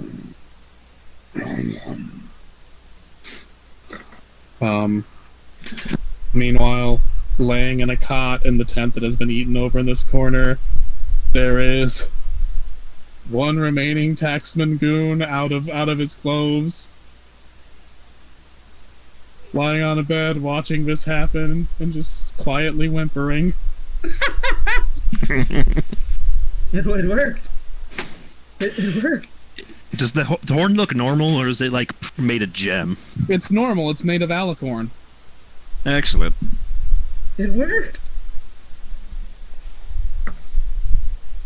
Perhaps you're a better doctor than you think. Or perhaps everybody has chance to improve. They look at this happy creature, and then down at their staff, and just muse at themselves. I think we're done here, gang. Though he's gotta look past the behemoth, see all the gold in the back. Maybe we should return that to the village? And that was my idea. Also, given that we have a behemoth, would it be wise to maybe try to convince the town or convince it to take care of it? At the very least, if we can get them in contact with Junatonia and the Dreamwoods, all three of them could feed it. Probably. Maybe. Also, that would be huge for their defensive capacity.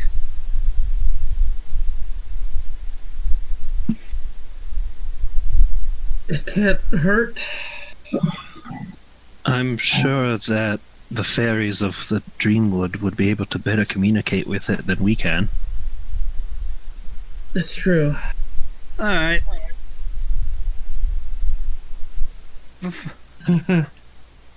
I regrew an alicorn horn.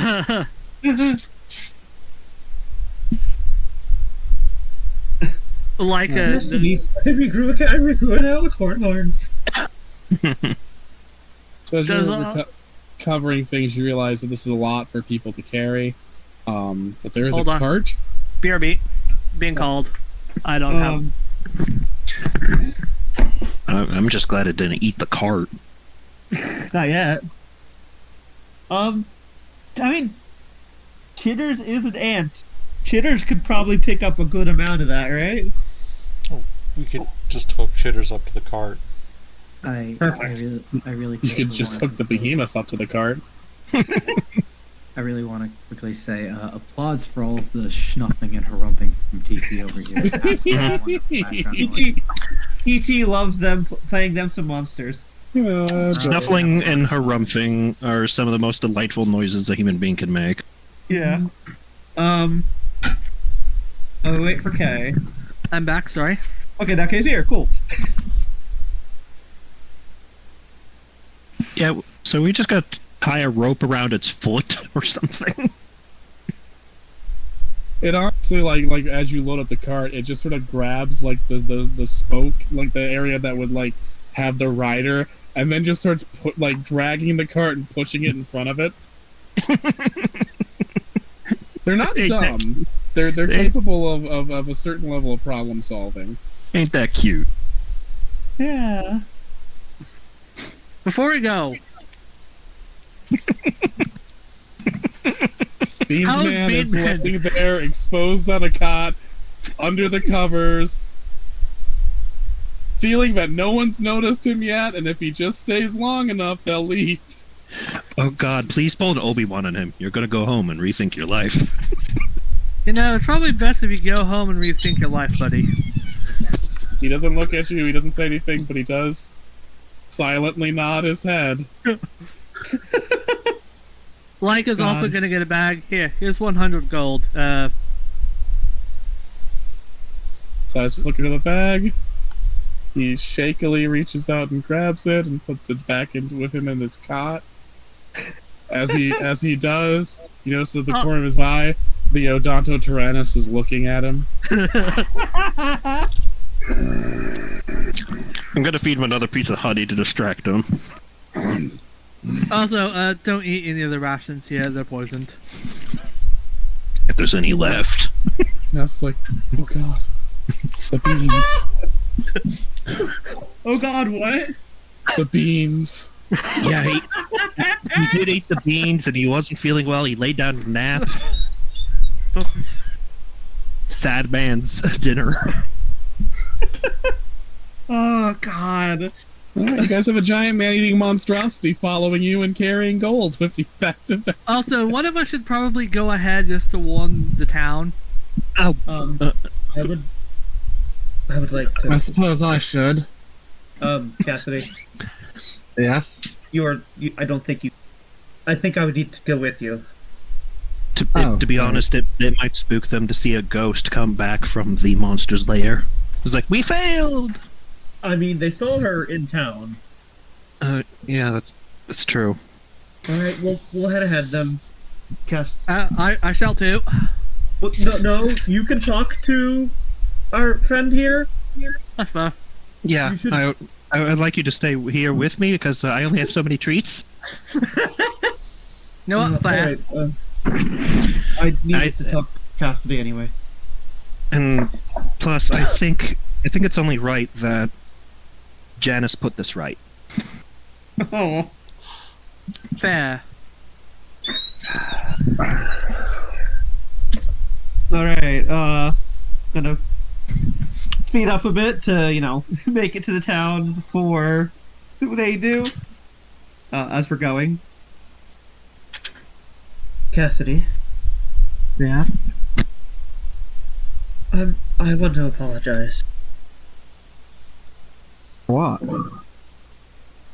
When that tax collector threatened to try and kill you again, I saw red.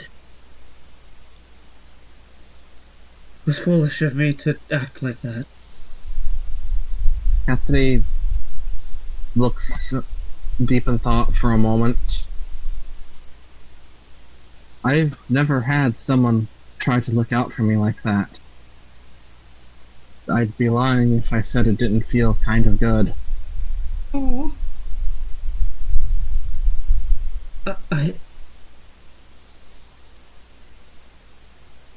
Good?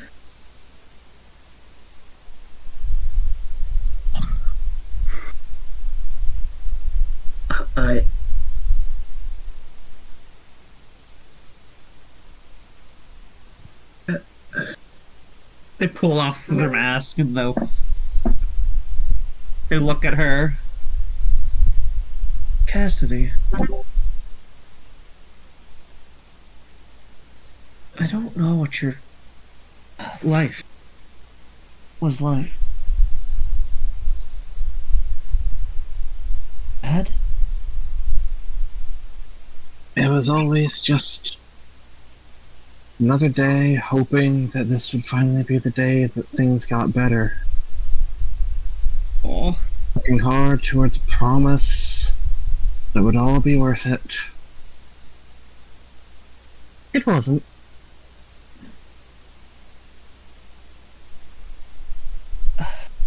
I'm so sorry. They promised they would look out for me, and they didn't. I guess I know what I'm missing. What I was missing now. Oh.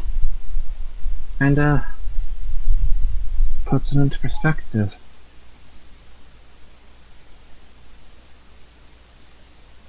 Yes.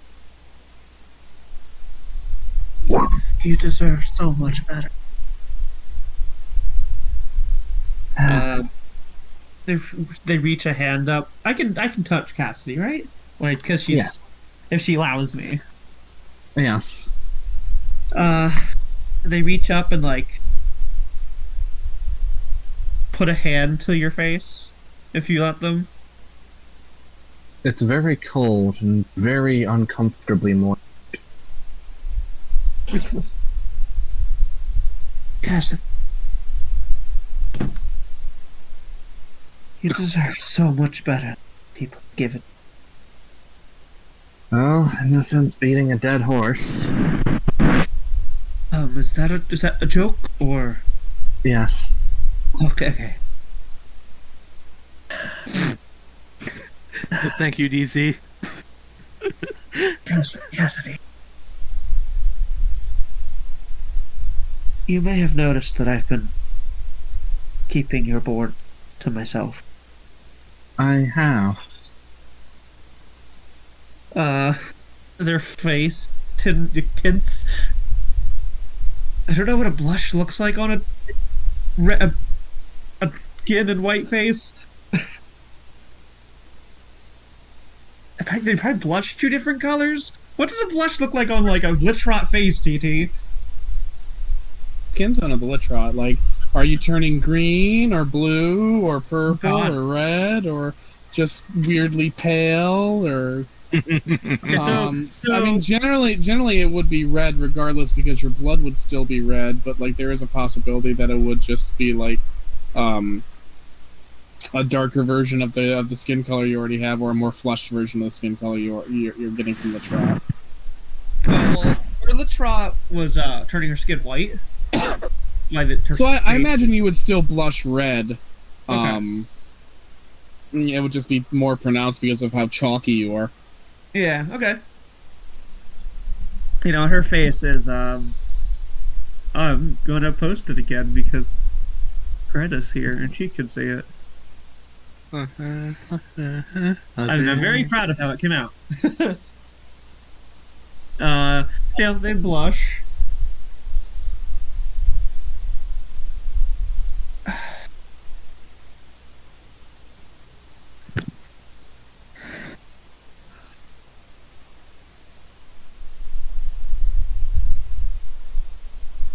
Since meeting you, I've wanted to keep you close by. You're looking out for me. Yes. You are the kind of person that I wanted to save as a... I wasn't good at it.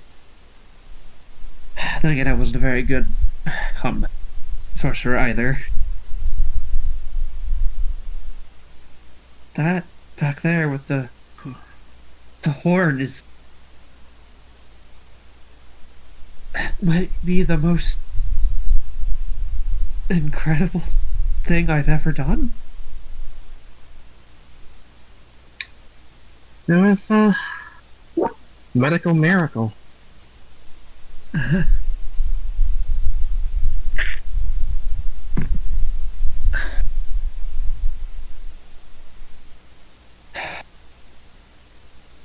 Janus.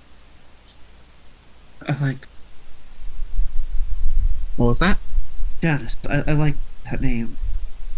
I was using it for ease, but I'm growing attached. I don't know how I feel about that yet. Alex's aunt implied that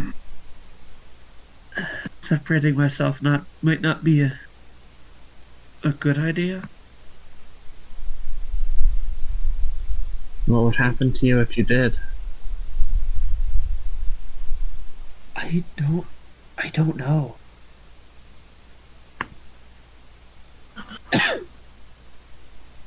I might not remember any of this. I might die. One of me might die.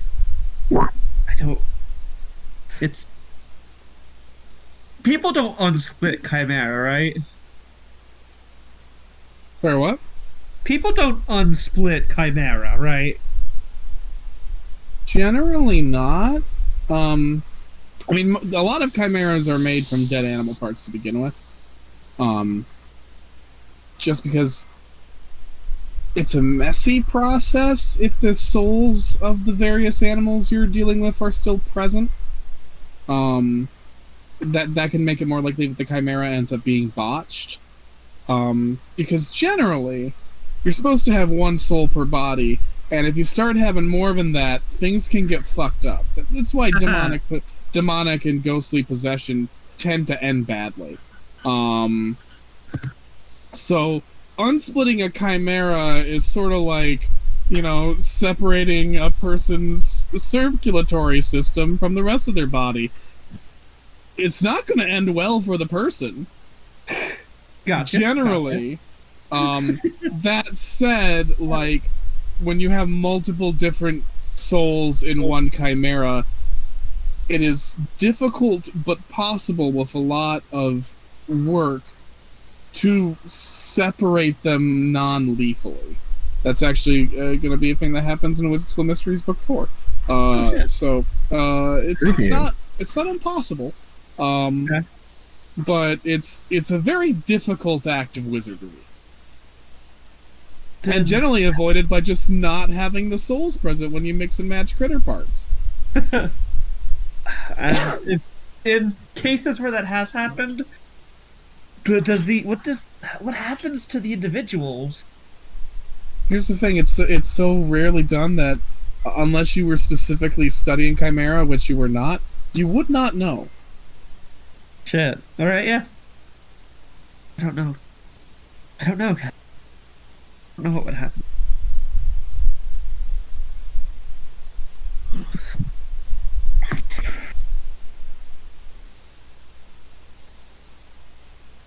If it killed you, would you even become a ghost? What? If it killed you, would you even ghost? Maybe two. Separated you. Nothing.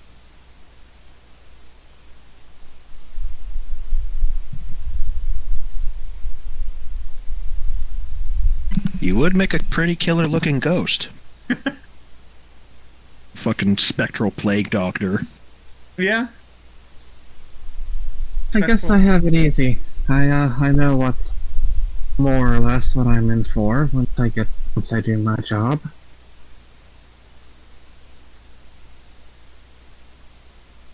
Alright. What's your job? What? What is your job? To find what made it out of that cord alive. And then you'll pass? With any luck. You want to pass? Mostly. I mean, I'm afraid to, but I'm afraid of what'll happen if I don't. Do I know how long? What? Do ghosts deteriorate? I'm gonna have to roll double insight with this, and I'm gonna give you +2 because you're a witch and thus would have some knowledge of the occult. Even if you're familiar as a fairy instead of a demon, you would still have some knowledge. All right. From what you know of ghosts stick around because for one reason or another they have unfinished business. There is something that psychologically, emotionally, spiritually they cannot give up until they have seen it accomplished. Mm-hmm. However, without a physical body, their ability to access their memories is difficult. Depending on the strength of the manifestation of the specter, but as time goes on, things get hazier until they're really just acting on emotion. It's why, weakened ghosts or really old ghosts are poltergeists, which are really just a collection of emotional reactions. Okay. Without a lot of logical reasoning power attached to it. They're just stimuli. So yeah, ghosts do degrade over time, and eventually, if they fully forget that thing that kept them here, they depart to the afterlife and have to resolve their feelings there instead of here. But generally, it's considered better for a ghost to resolve its business as it desired before it passes on. And it does take a long time for that corruption to really seep in. Cassidy's manifestation is really strong as a ghost goes. Like, manifesting as a specter and being able to physically touch things, that's pretty fucking good as a ghost starting point. Most ghosts start with less. So Cassidy's got a good shot of finishing that business herself before she moves on to the whichever side of the afterlife she's gonna fall down into or up into.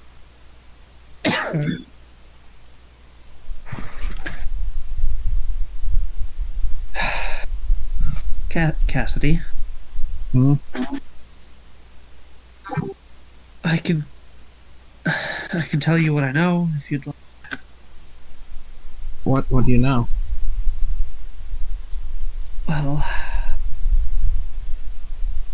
you, as far as ghosts go, have manifested very strongly. It's very impressive, actually, as far as ghosts go.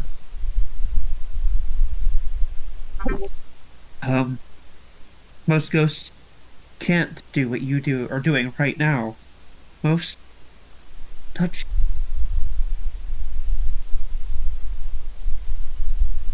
If you do take too long, you could deteriorate. You'd lose your memories. That's what I'm afraid of. I'm angry, Janice. I'm angry, and I'm afraid of that being all there is to me. Could her mask hides her emotions all the time. Without it, she actually shows a lot of emotion on her face.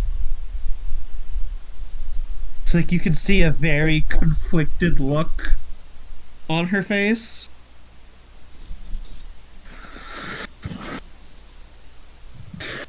I just think about that dance. I think about everything I was promised.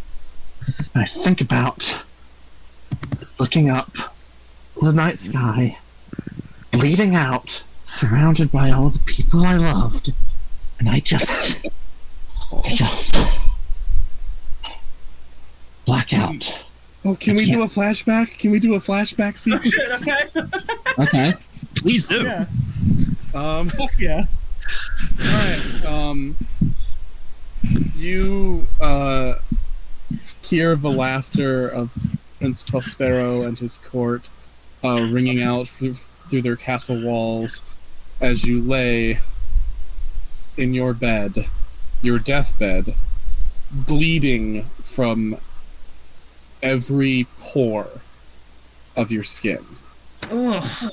The blood just streaking down, pouring out of your eye sockets, nostrils, and mouth. Just your own body springing every possible leak. The pain is immense. The fever is worse than anything you could imagine. You are not only dying, but you are dying in an agonizing way. And as you do, you see what you think at first is a hallucination, a fever dream of a tall, ominous figure in red robes that are dripping with blood. Ooh. So many. I've had to collect so many. Of people like that. revel and celebrate, escaping a fate that they were not worthy to survive. As the figure turns its cowled head to you, you see a gaunt corpse face staring out from beneath the robes. Its own pallid, waxy yellow skin, which clings tight to the skull beneath, streaked with dried, mud-red blood.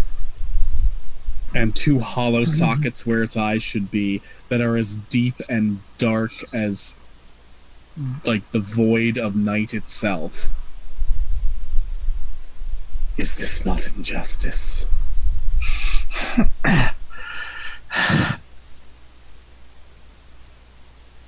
Why am I claiming you? You do not deserve this fate.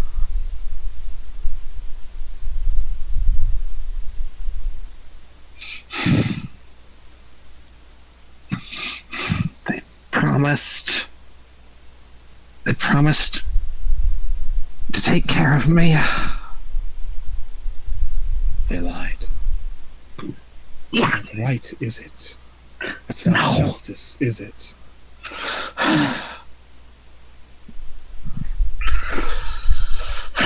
Job. It is my task to shepherd you to the undiscovered country, to the land beyond lands, the life after this. It is your right to go there. But I ask you, would you not rather see justice done first? Yes. Yes, I would. The tight, leathery skin wrapped around the skull contorts into as close as a smile as it can get while pulled so tight around the bone. Then we shall have justice. We shall make sure that those who did not deserve to survive face their end first. And death reaches out a hand to you, and with a strength you did not know you had because your body does not have it. You take that hand. What do I Though need you to have do? expired, rest. When you awaken, we shall clean up, and then I promise I will lead you to what you deserve. She nods.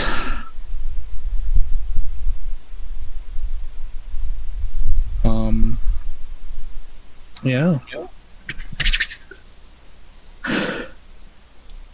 And, Janice will notice the air around them both is just icy cold right now. Mm-hmm. Yeah, I think Janice. You see Janice shiver a little, but they don't remove their hand or divert their gaze.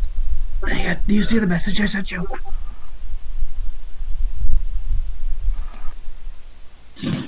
Okay. Cassidy. I won't let you lose yourself. I'll give you something to focus on. And with their hand cupped on Cassidy's face, Cassidy, as angry, the air around them freezing cold, she'll pull Cassidy closer and kiss her. And Cassidy's eye sockets go wide.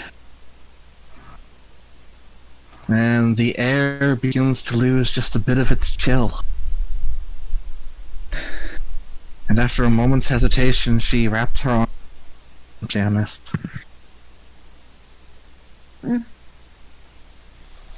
The behemoth watches this all unfold and goes, We're way ahead of the other. Yeah, Again, but you know, has amazing it's eyesight. an animal and there's a ghost. It noticed. You're not like super ahead of the others. Yeah, we went ahead to Yeah. alert the town before the behemoth shows up. You would ahead, yes, just like maybe like 10 minutes ahead. It's got a telescopic neck. That's also true. It heard some juicy back like story happening, and it just kind of craned its head over. Most animals can sense ghosts. There's something about the developing the cognitive ability to form actual language that sort of diminishes the psychic ability to register the occult consciously. Your brain makes a trade-off. Oh, okay. Yeah. After a minute, they do pull away after a second. Janice, I I know. You're not going to be here.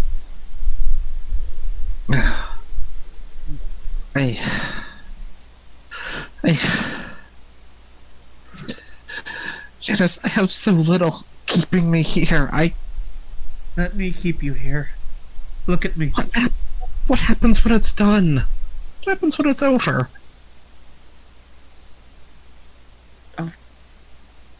Yeah, I'll figure something out, Cass. If you want to move on, I'll figure something out. If you want to stay, there are ways to put souls into things. If that's something you'd like.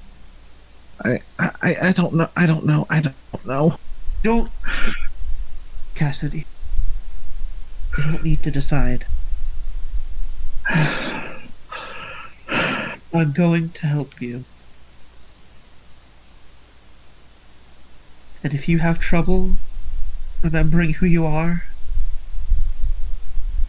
remember that.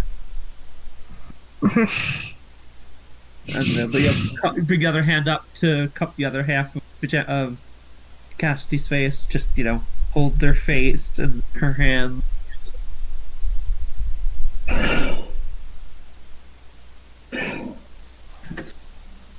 You deserved so much better, Cassidy.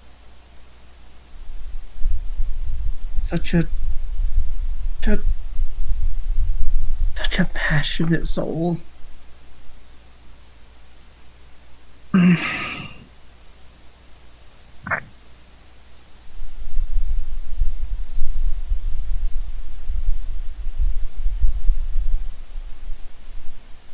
Janice, this could only end in heartbreak.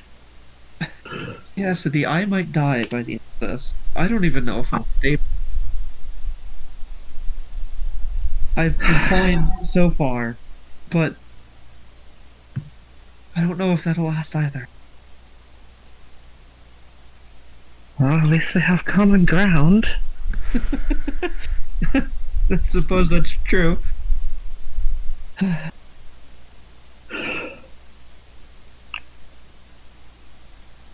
If this does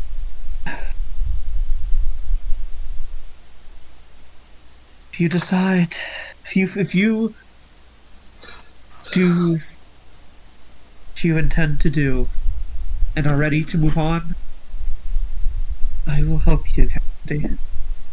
Thank you. She fishes around in her pocket, pulls out another bottle of spirits, and downs it. Aww. The hands that were cupping the face, one moves up and brushes some of Cassidy's wild mane down. I'm not trying to make this harder. I'm giving you a focus. Yeah. I'm not just doing this to. I was Neither of you were very good at this. There are good things in this world. Yes, I guess I should just... Guess I'm lucky I get to taste them a little bit. Oh. And I'm glad that despite everything, I've gotten to meet you. Not Ether, not Janice, gotten to meet you.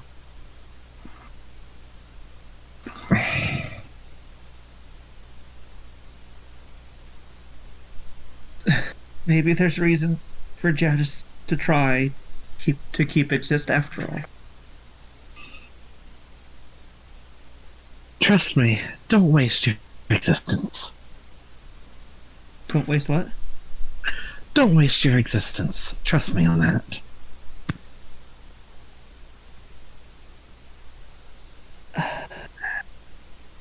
I will do my best, Cass. We should warn the town. Yes, we should. Man, she Just like- sinks back into the wood. Oh. Castile, Janice is like holding her, she fades and Janice kind of stumbles a little without Cassidy's form there anymore and just kind of like stares off into space for a second like, oh my gosh, I did that. We're looking down at the board and a bit of a bittersweet smile at it. And picks up the pace to make it to town.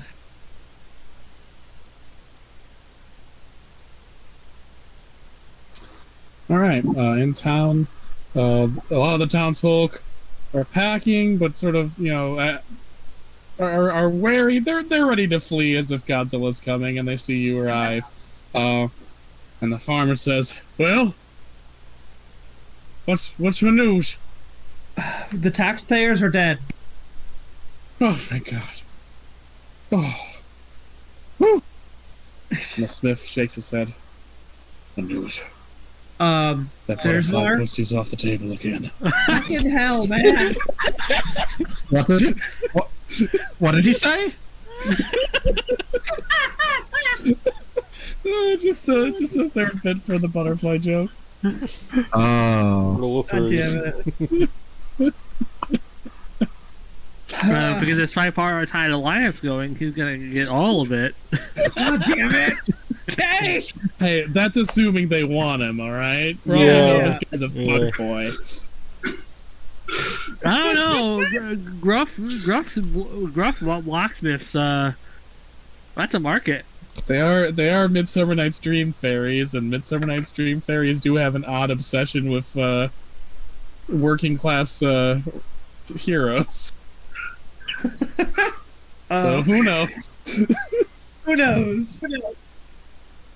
Maybe The there. Maybe important there thing was is a it's on the perpetually. table. Maybe there was a perpetually Cersei Sylph who's just coveting those hunky blacksmith boys that she's not allowed to get, and all the other blacksmith Sylphs are like, ew. It would be a forbidden fruit because blacksmiths work with fire and you're a sylph. And also iron. Yeah. They work with fire and iron. That's like forbidden fruit. Romeo and Juliet. God. Some kinky fae going, yes, get me the iron. Yep. God. Yeah. Some people have a thing for danger. Yeah. alive. There's more. The behemoth. We've somewhat tamed the beast, More or less. more or less. This is Cassidy. You saw her earlier. She's lovely. Don't worry. It's okay. I have a brother who's a ghost. No, you don't. Really? Oh. No, he lives on. Okay, we've been meaning to talk to you about this. One of them just takes the blacksmith aside while the rest listen on. It's coming here. It's safe. We've figured a way to communicate it. We have. You want fed us it. to beat it to death? No, you can. Oh, It is a creature like any other. so it can die. No, you can be. None of that St. George shit. Okay. Say, oh, sure, but by all means, I guess if you really want to die. This is Midgard, motherfucker. We like our monsters here. I say after having kissed the ghost. See, all I can imagine is that they just try to beat it. Like, even if they tried to beat it with the sticks, they would just sit there, kind of just munching. And just, I don't want to paint the villagers in a horrible light, but on the other hand, this is a world based a lot on European folk tales, and there are so many about we tame the monster and the villagers murder it as soon as it enters the village. So I had to at least, wave at that trope. There's always one guy. There's always one fucking guy. But you successfully managed to talk some sense into them so they don't needlessly try to kill the behemoth. By Which will which I probably mean end they very kill badly for the themselves. villagers. Yeah. There are basically no ways that go, and a surprisingly varied number go. And at that moment is when the Odonto Tyrannus and the other members of your group start to show up. I mean, can Lycan do a thing while en route? Possibly, depends on what the thing is. Get on the crystal ball and basically call up Puck and tell him what's happened. And the progress of getting Vestia on board. As it's happening, Lycan's like, look, I know you're into hunky blacksmith, guys, but can I please talk to Seneschal?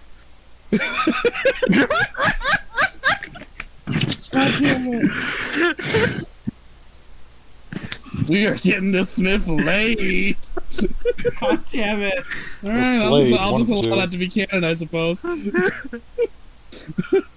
So Puck's yeah. What's going on? Oh, we've made contact with Vestia. Nice. They were dealing with the same bunch of bozos that was plaguing the Dreamwoods. Oh god, there were more of them? Yes, and apparently they had a juvenile Odonto Tyrannus that they were controlling. Is that some sort of mortal creature? You know what a behemoth is? Vaguely? Turn the crystal ball over. It's like a big unicorn, right? Yeah, well, I could just hold up the crystal ball and just direct Holy it at shit. imagine, if you will, Alex will pitch in. It's like, imagine a small carnivorous hill. Anyway, Okay. for the most part, we've managed to placate it, which I figured between the three, you could possibly keep it placated, fed, and give it a good home, which would also really help it with all three of y'all's defenses should the militia or the Kingsmen come around again, since it kinda ate entire army. Okay. So that's what we're doing. We're just letting you know what happened. All right. Well, We are a Good- fucking good weird job. adventuring party. Every time we've run into a monster, we've been like, but wait, what if friends? Laika is a very poor monster hunter. She hasn't gotten to do it once. Yeah? You hunted this monster, sort of, maybe. hunting doesn't have to end in death. Yeah. I give Chitter scripts. Like my hunt for butterfly pussy. Listen! Was that a hunky blacksmith I heard? We're all going now.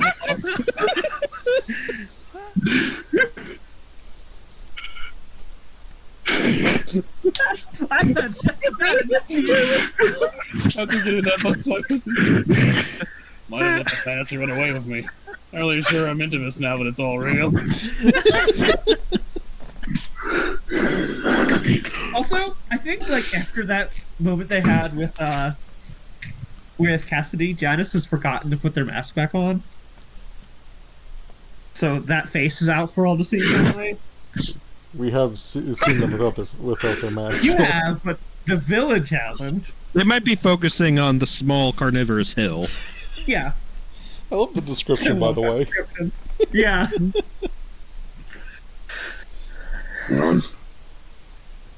Everyone makes way.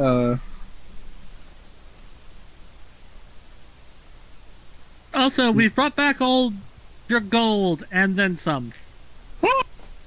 And the farmer breaks into a jig, and the others are less excitably happy. We have a proposal. And then they all gather. And Leica gives them the letter from Junitonia and Seneschal. Puck.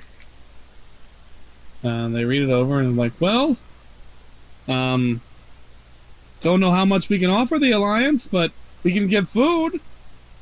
That's perfect. Perfect. Especially in this time. Then I say, hey, well, let's form an alliance. And the town hip hoorays to this.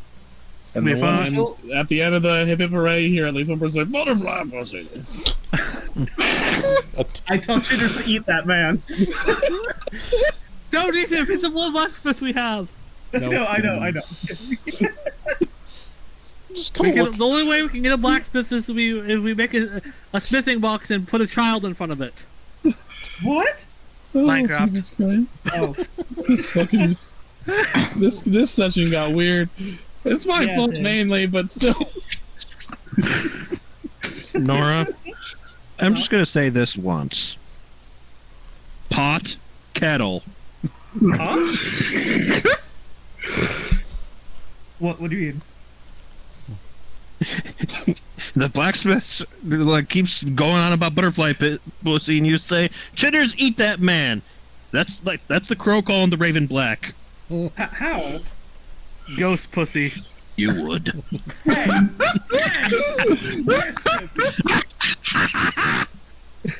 Listen! We're waiting for the counter argument. We're listening. Janice knows what she's about. Alright. She's just not saying it all out in the open. So who is actually in charge of this village, since apparently their leader got... There isn't really... It's a socialist. Well, there isn't really a leader. There's some adults and elders who have kind of been collectively making decisions, but the town isn't big enough population-wise anymore to super need a centralized authority. And also, their last mayor got fed to this thing. Yeah. So in some ways, the Odonto Tyrannus is the leader. Yeah, you killed it, you bought it. I mean, the mayor's in his stomach, so... Yes, Mayor Tyrannus. You are what you eat, so you are the mayor now.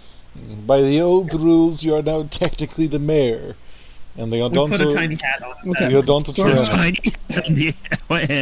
I'm gonna say this. Congrats, you guys solved the Vestia plotline. It's not a huge one. Not all of them have to be huge. It's a big map. You've got Vestia on board with this nascent alliance you've been forming. You now have an interlude scene with which to forge or strengthen bonds or alter bonds if you for free if you want. And you have to decide where in the world you're going next. Okay, let's see. Lydia, do you think we should alter our bond?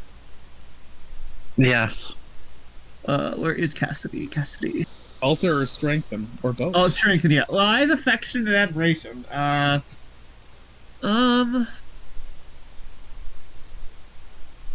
Loyalty. I guess I'd add loyalty. because she has vowed to help Cassidy fulfill her goal.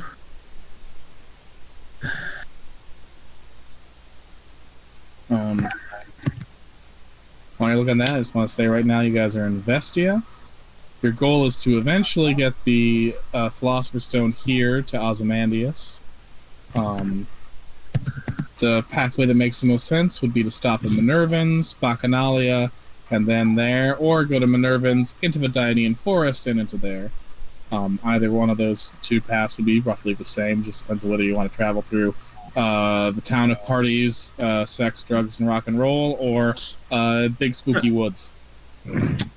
I think it was Alex or someone who did promise to go and check up on a goblin friend. Mm-hmm. For someone in the Dream Yeah, Woods. there are some fairies in the Dianean Woods who could be good allies. I think that's why we have that line drawn through there. Yeah. I'm good with either. I don't think anything has changed that plan.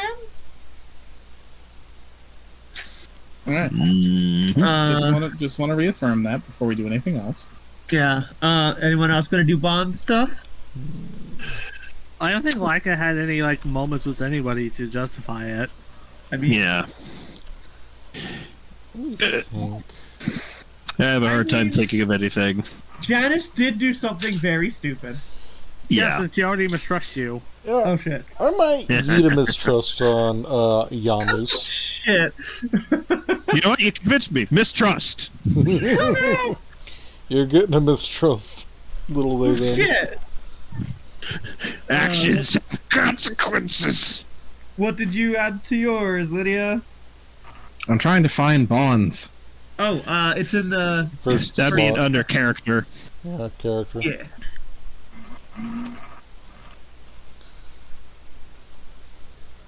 You could form a bond with the Odonto Tyrannus. Well, they all just added mistrust for me, so no, they can't. That's true. Not Leica, she already mistrusted you. God damn it. That hasn't changed in session 1. But that's fair though. That was a self-proclaimed stupid thing to do. All that. Meanwhile, Leica acts a little shady. And suddenly that gets the sauce on her. She's a little too into poisoning, but otherwise, eh. Yeah. Oh please, your father's done worse.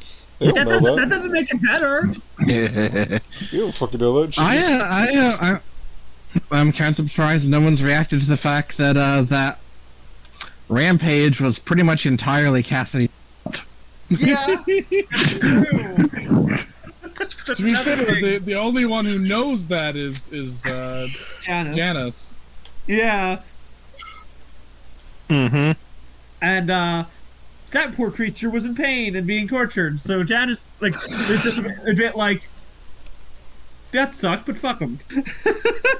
Also, you guys just spared yourselves a potentially unwinnable boss fight, so that's good for lovely. you. Yeah. Janice is more impressed than horrified with Cassidy. I was prepared for you guys fighting this thing, and it's a fucking behemoth, so it would not have been pleasant. But yeah, Leica's logic was, okay, we have a whole camp full of guards. The goal is to get Janice out and leave after leaving poison in their rations so that they would sort themselves out. I get your logic, but it's still pretty horrific. Listen, we're on the wake of the Red Death. Yeah, Dark I know. fantasy. That's pure calculus of war.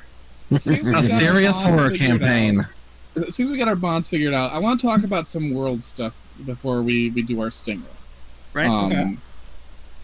You have wiped out a minor faction. The Taxmen are now gone. Damn.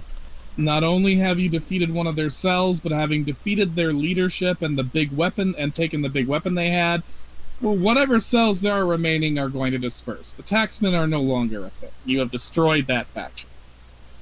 They are a minor faction. The major factions are Ozymandias, the Empire and the Mars Militia.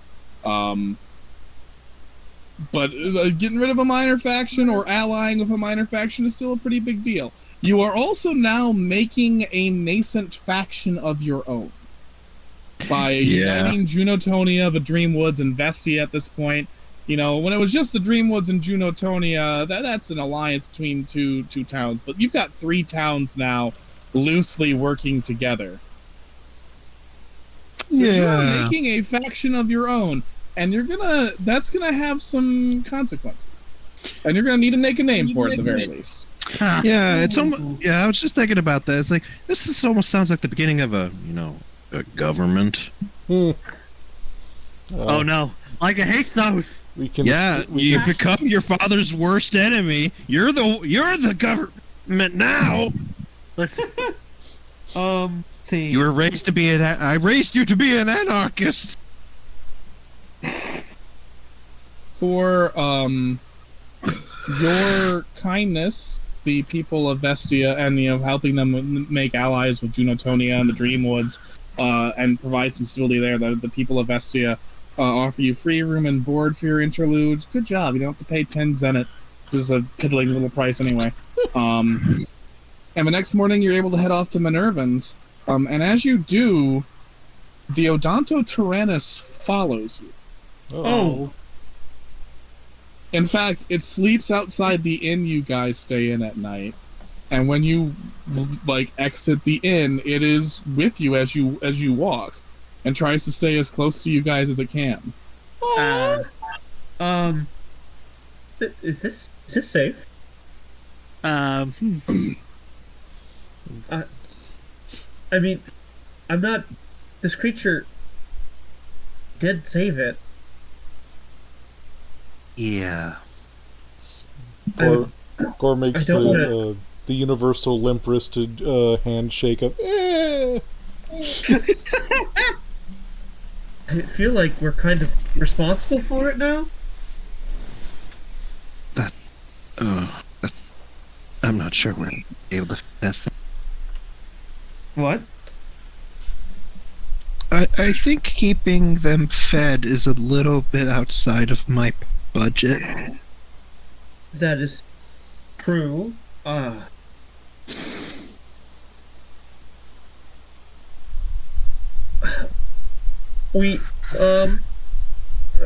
it's not like I can tell it to leave because it doesn't understand us, and what am I going to do about it?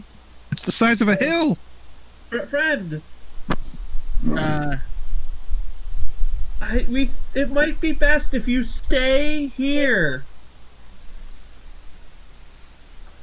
Can Leica... It rocks its head side to side. Can Leica roll a communicative insight to figure... Yeah. That's probably gonna be obvious, but just... Jesus, Leica! Okay. That's a 8. Okay. Oh, that's a crit. You're gonna transpose what you know. So, the behemoths are generally solitary creatures. Very little is actually known about their lives because they spend most of it in hibernation. And they generally, when they are active, it is purely to eat before hibernating again. That's just a result of being so fucking big. So one of the things about behemoths that people don't know about is what goes on with the whole child rearing stuff, because they're mammals. So theoretically they do raise children, but no one's really studied that. And catoblepasts aren't a great example either, because they've been domesticated, and so all of their child rearing stuff is kind of altered and disrupted by humans, separating calves from parents so they can be sent to, places where they're harvested. Because catoblepasts were bred primarily as a way to get the various materials one can harvest from a behemoth without actually having to go through the very arduous process of trying to kill a full-grown behemoth. It's why catoblepasts were bred with really weak necks, so it's really easy to just kill the fuckers.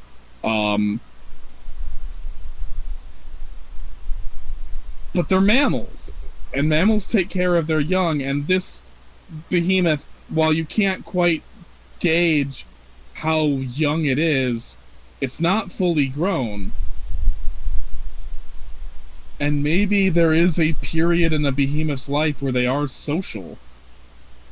And they do take care of their young until their young are fully capable of living alone. Oh. So This creature may be transposing you all into a parental relationship of Oh sorts. shit! So I don't. I might be wrong here, Cassidy, we're moms. but I think it might have views us as its parents now. So I don't think we're gonna be able to rest to. Oh.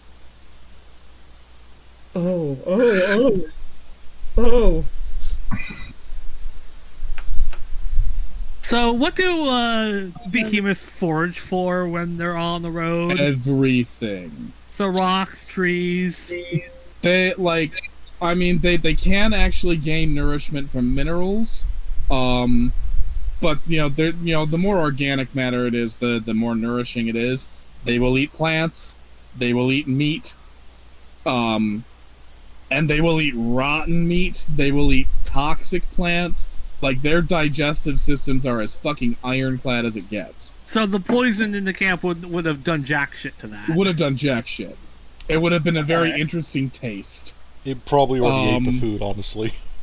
Now, what we do know about Odontotyrannuses from previous checks is they are more carnivorous leaning than other behemoths. They like meat. They are just, they're still omnivores. They'll eat anything, but they prefer and need more meat in their diet to be fully healthy. Oh boy. Plus side, Minervans is currently under siege. That's true. Yeah. You know what? When we're talking about this whole... Well... Gang. You said they prefer meat, right, Leica? Yeah, and we are going to run into the Mars Militia again, yes. It's gruesome, but our child here, that waver in the voice, here could probably eat a path through the militia into Minervan. I'm not exactly comfortable with what you called it, but alright. It's Gore, that is in character. Gore makes a snort that goes, "Then we'll have to learn to make way for Immense Ali." What? Immense Ali. Immense Ali. Immense Ali. Immense Ali. Molly. Fuck. Immense Well, Ali. That's canon now. Immense Ali. Immense Immense Ali, fabulous he. And then Sully, That's funny because didn't Alexander the Great encounter the Odontotyrannus in Arabia? It's from one of the exaggerated Alexander the Great stories. So yeah, that's in what's now Arabia. So Don't ask me why Oh my that came God. to me. It just immediately make perfect. way, make way for Alright, Ali. so You call that divine inspiration. Yes. that is where we end, with you guys on the back of a behemoth, ready to help Minervans out. Fuck yeah! Alright, session over. Oh wait, I should ring us out. Yeah. Yeah, what's that stinger?